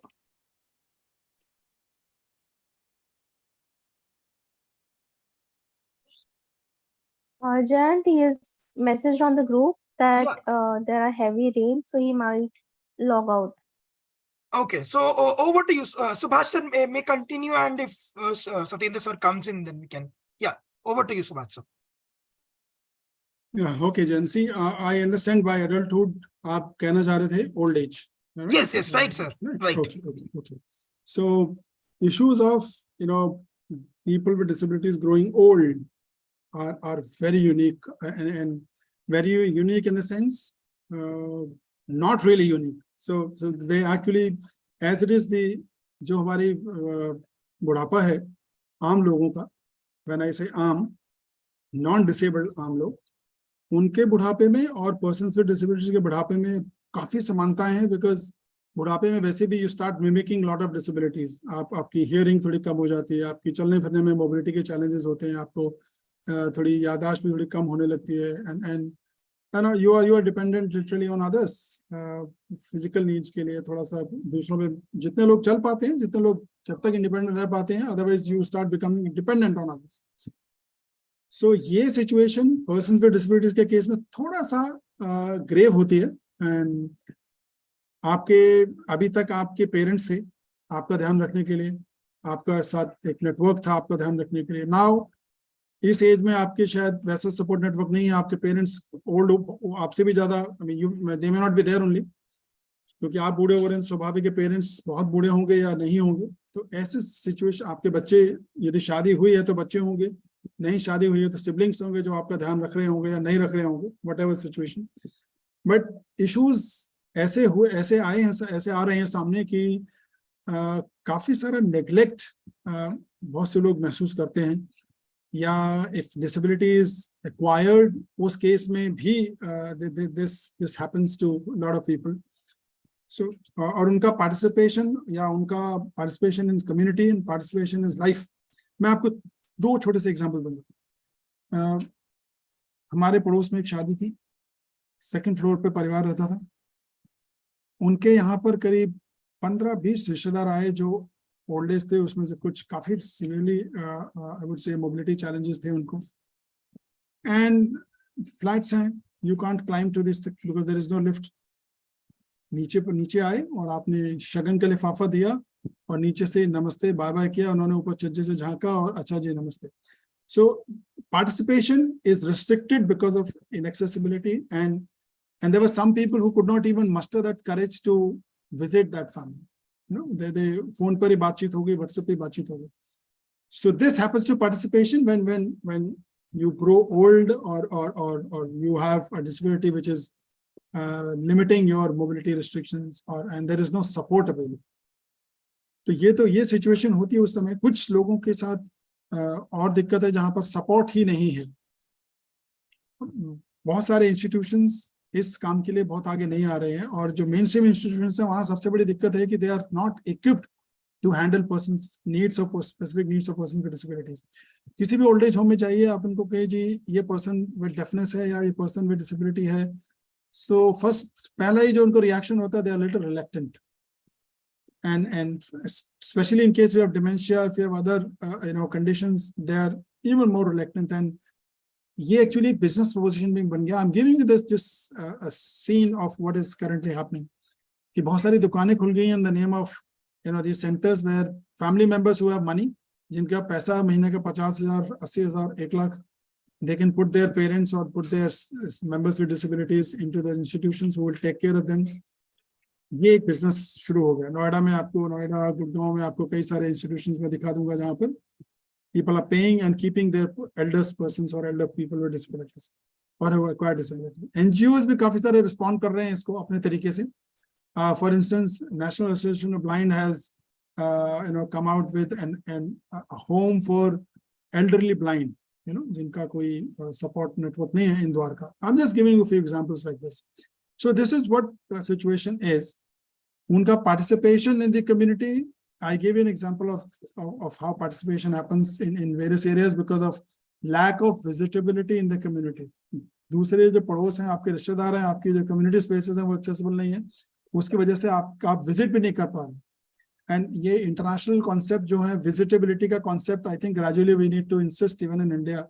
The National Building Code to some extent does address this by insisting that जितने भी हमारे buildings बनेंगे या बनेंगे housing के लिए या public spaces बनेंगे, और उन सब में यूनिवर्सल डिजाइन फीचर्स होंगे, ऐसा हमने इंसिस्ट किया नेशनल बिल्डिंग कोड 2016 में। मतलब कोई भी हाउसिंग का वो बन रहा है, उसमें एक पहले जो अप्रोच थी सरकार की पॉलिसीज में ये था कि या एजेंसीज की, कि विकलांग लोगों को ग्राउंड फ्लोर दे देंगे, बिकॉज ये 3% या ज्यादा नहीं है, इनको हम सबको ग्राउंड फ्लोर पे रखेंगे, बाकी जगह को हम कुछ नहीं करेंगे। But now approach of the law and the policies is that we are moving towards universal design. तो NBC में प्रोविजन अभी ये किया गया कि हर हाउसिंग में यूडी फीचर्स होंगे, मतलब हर घर का, चाहे वो 1 रूम फ्लैट है, चाहे वो 2 रूम फ्लैट है, चाहे वो फर्स्ट फ्लोर पे है, चाहे वो 8वें माले पे है, सबके एंट्रेंस डोर का विड्थ स्टैंडर्ड होगा, एक 900 मिलीमीटर, कम से कम एक टॉयलेट एक्सेसिबल होगा, और घर में जितने डोर्स होंगे सारे एक्सेसिबल, मतलब 900 mm होंगे।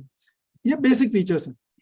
हर एक घर में एक टॉयलेट फुल साइज होगा ताकि people can age in place, उनकी लाइफ जो है इंस्टीट्यूशन से ना गुजरे और वो अपने घर में रह सकें। इस तरह का मैकेनिज्म जो सरकार की तरफ से हो रहा है वो इनिशिएट किया गया। अभी नए बिल्डर्स हाउसेज में ऑफ कोर्स इसको पहुंचाने की जरूरत है ताकि वो इंक्लूड कर सकें needs of persons with disabilities who are growing older. So I will stop here. I think let's wait for the question, but I am sure हो सकता है जो मैं बोल रहा हूँ वो शायद बहुत से लोगों को पॉलिसी लेवल पे शायद उतना इंटरेस्ट ना हो, इम्प्लीमेंटेशन लेवल पे इंटरेस्ट होगा, तो उनके जो स्पेसिफिक क्वेरीज हैं उनको हम ज्यादा बढ़िया तरीके से एड्रेस कर सकेंगे rather than talking in abstract or yeah. Thank you, sir. So I would like to pass on the mic over to Satyendra sir if he's there. Sir, are you there?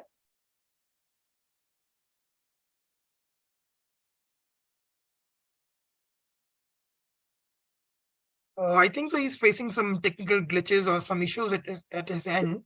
So I think. I'm here, but it's raining very heavily, so I'm not sure whether you're able to hear me. Yeah. So now I would like to move on to the next part of the or the end rather kind of a. So before I end my part, I would like to request Satyendra sir and Subhas sir to give some recommendatory steps or the suggestions that could be taken for the political participation of people with disabilities. So if you could suggest them, sir, it would be highly great.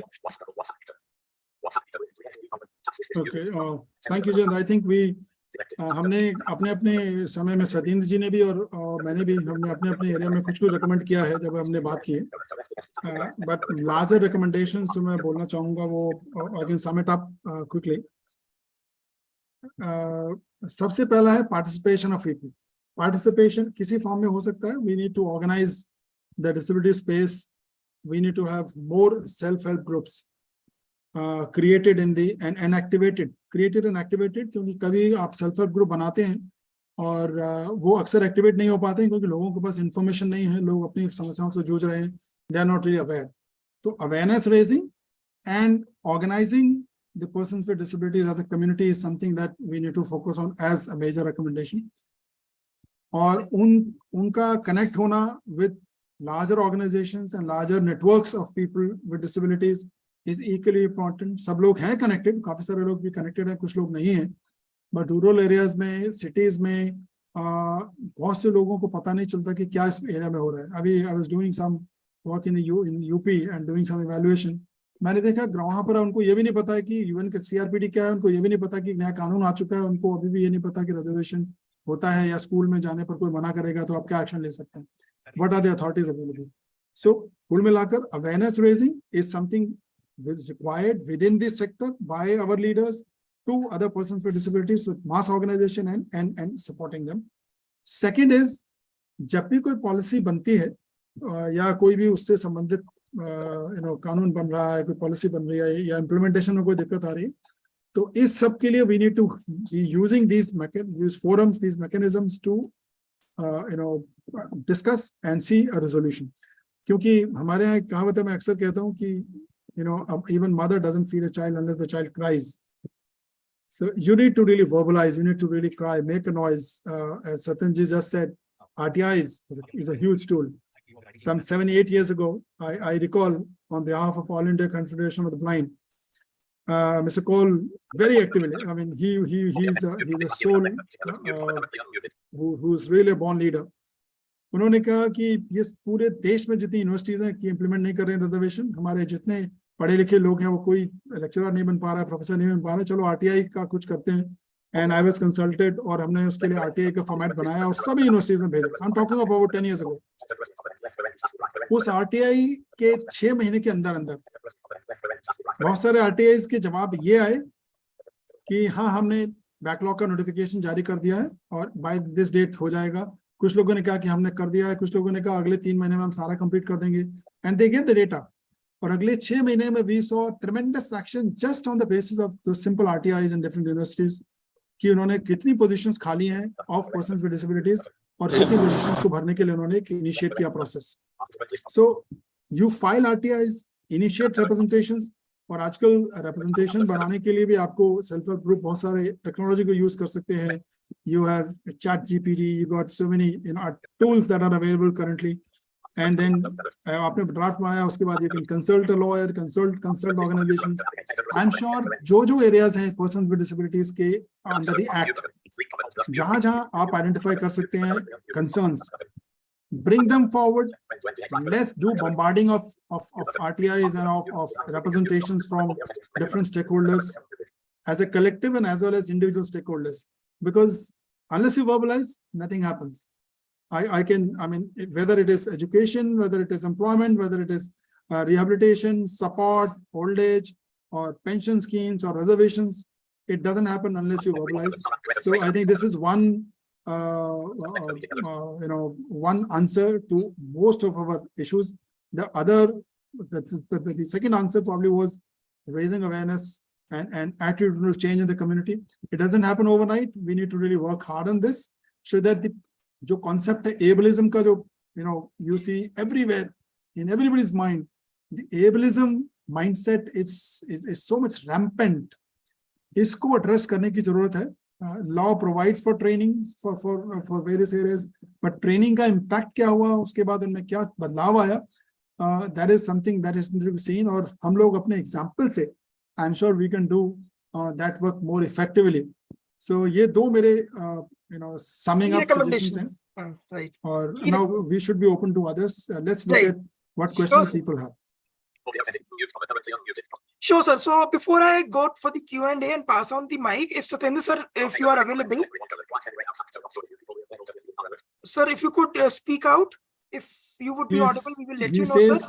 He says in the message quite heavy rain outside, so not sure if people can be able to hear me in the car. Yeah, if you could try speaking, sir.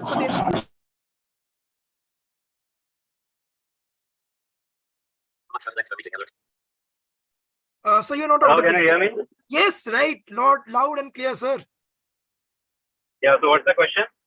Sir, key recommendations for the political participation of people with disabilities, sir. So definitely one of the key recommendations would be that they need to, reserve specific seats at various levels, right from the panchayat level to higher up areas. And they need to include people with diverse disabilities within that. And the second thing would be that their manifesto needs to be in accessible language, and it should be available in an accessible format on their website with key deliverables regarding the disability community and what they would like to do if they are elected. We want to see that how much they are paying attention to the disability, what is in their manifesto. So that's the end, sir. And thank you so much for your key recommendations and such insightful information and everything, and for your time as well. So before I end and we go out of this call, so I would just request if my fellow Kavya, if she could take over, and we have limited time. And I would request the participants or the attendees who have attended this wonderful session. So if you could just put in your questions, because every questions might not be taken here. So that might be put in the text and the panelists could reply to you there. And Kavya, over to you, and you can moderate the Q&A session and give the vote of thanks, right? Over to you, Kavya. Right. Thank you so much, Jayant, for this. I now take over a few questions that we have in the chat. Taking the first question that has been shared by Geetika. She says, as Subhash sir said, teachers need to be equipped to meet the needs of students with disabilities. I would like to know from any teacher if there is anyone in the group, if they have received any quality training or sensitization to include children with disabilities. Were there any gaps in the training, and what kind of training would help them?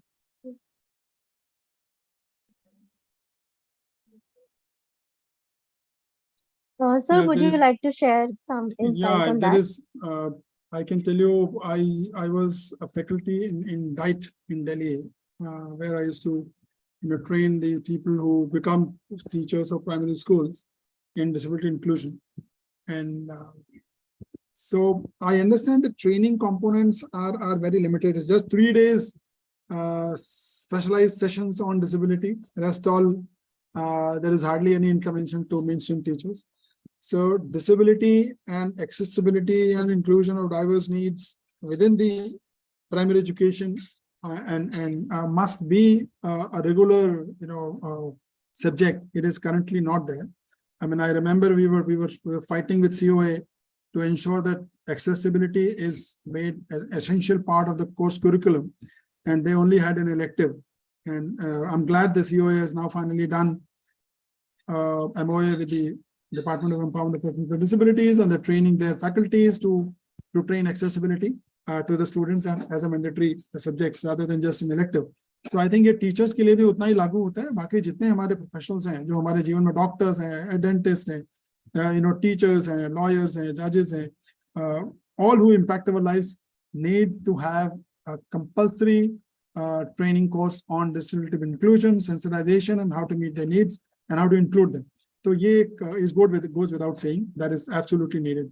मुझे भी एक और बात याद आई सत्येंद्र जी के कहने के साथ साथ कि एक पॉलिटिकल पार्टी के खिलाफ शायद एक आरटीआई डाली किसी ने और केस डाला था कि आपकी वेबसाइट एक्सेसिबल नहीं है, और द पॉलिटिकल पार्टी रिप्लाइड कि we are not a public institution, we are not a public service, so therefore we are not covered under the law. So that was the reply. And in fact हम सभी को stress करना पड़ेगा कि जितनी भी political party registered है India में, इन सबको आप आरटीआई डालें, इन सबके खिलाफ आप एक केस करें कि उनकी वेबसाइट एक्सेसिबल नहीं है, because they are governed by the rule 15 of the RPWD rules, being establishment, because establishment जो शब्द है वो व्याख्यायित किया गया हमारे कानून में as government establishment and private establishment, and private establishment include a political organization office. So उनकी वेबसाइट को एक्सेसिबल होना है. So let's do that as a pilot.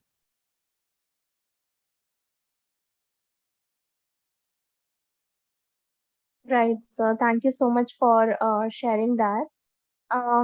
We have Javed sir from Kashmir who would like to share a few recommendations. Sir, we would request Kavya. you to, yes, sir. Thanks, Kavya. I just wanted to say one thing, that now the time has come, we should not keep ourselves behind. Every one of us, either we have the benchmark disability or we have other type of disability which is not identified. At least the main categories of person with disabilities: hearing and speech disability, vision disability, locomotor disability, who are already in the field. We should mobilize people and ask them about the importance of the elections and participation in the elections. Number second is that so many people among us don't have the knowledge about the rights of person with disabilities Act. We should take the steps to educate our own disability sector first regarding the rights of person with disabilities Act.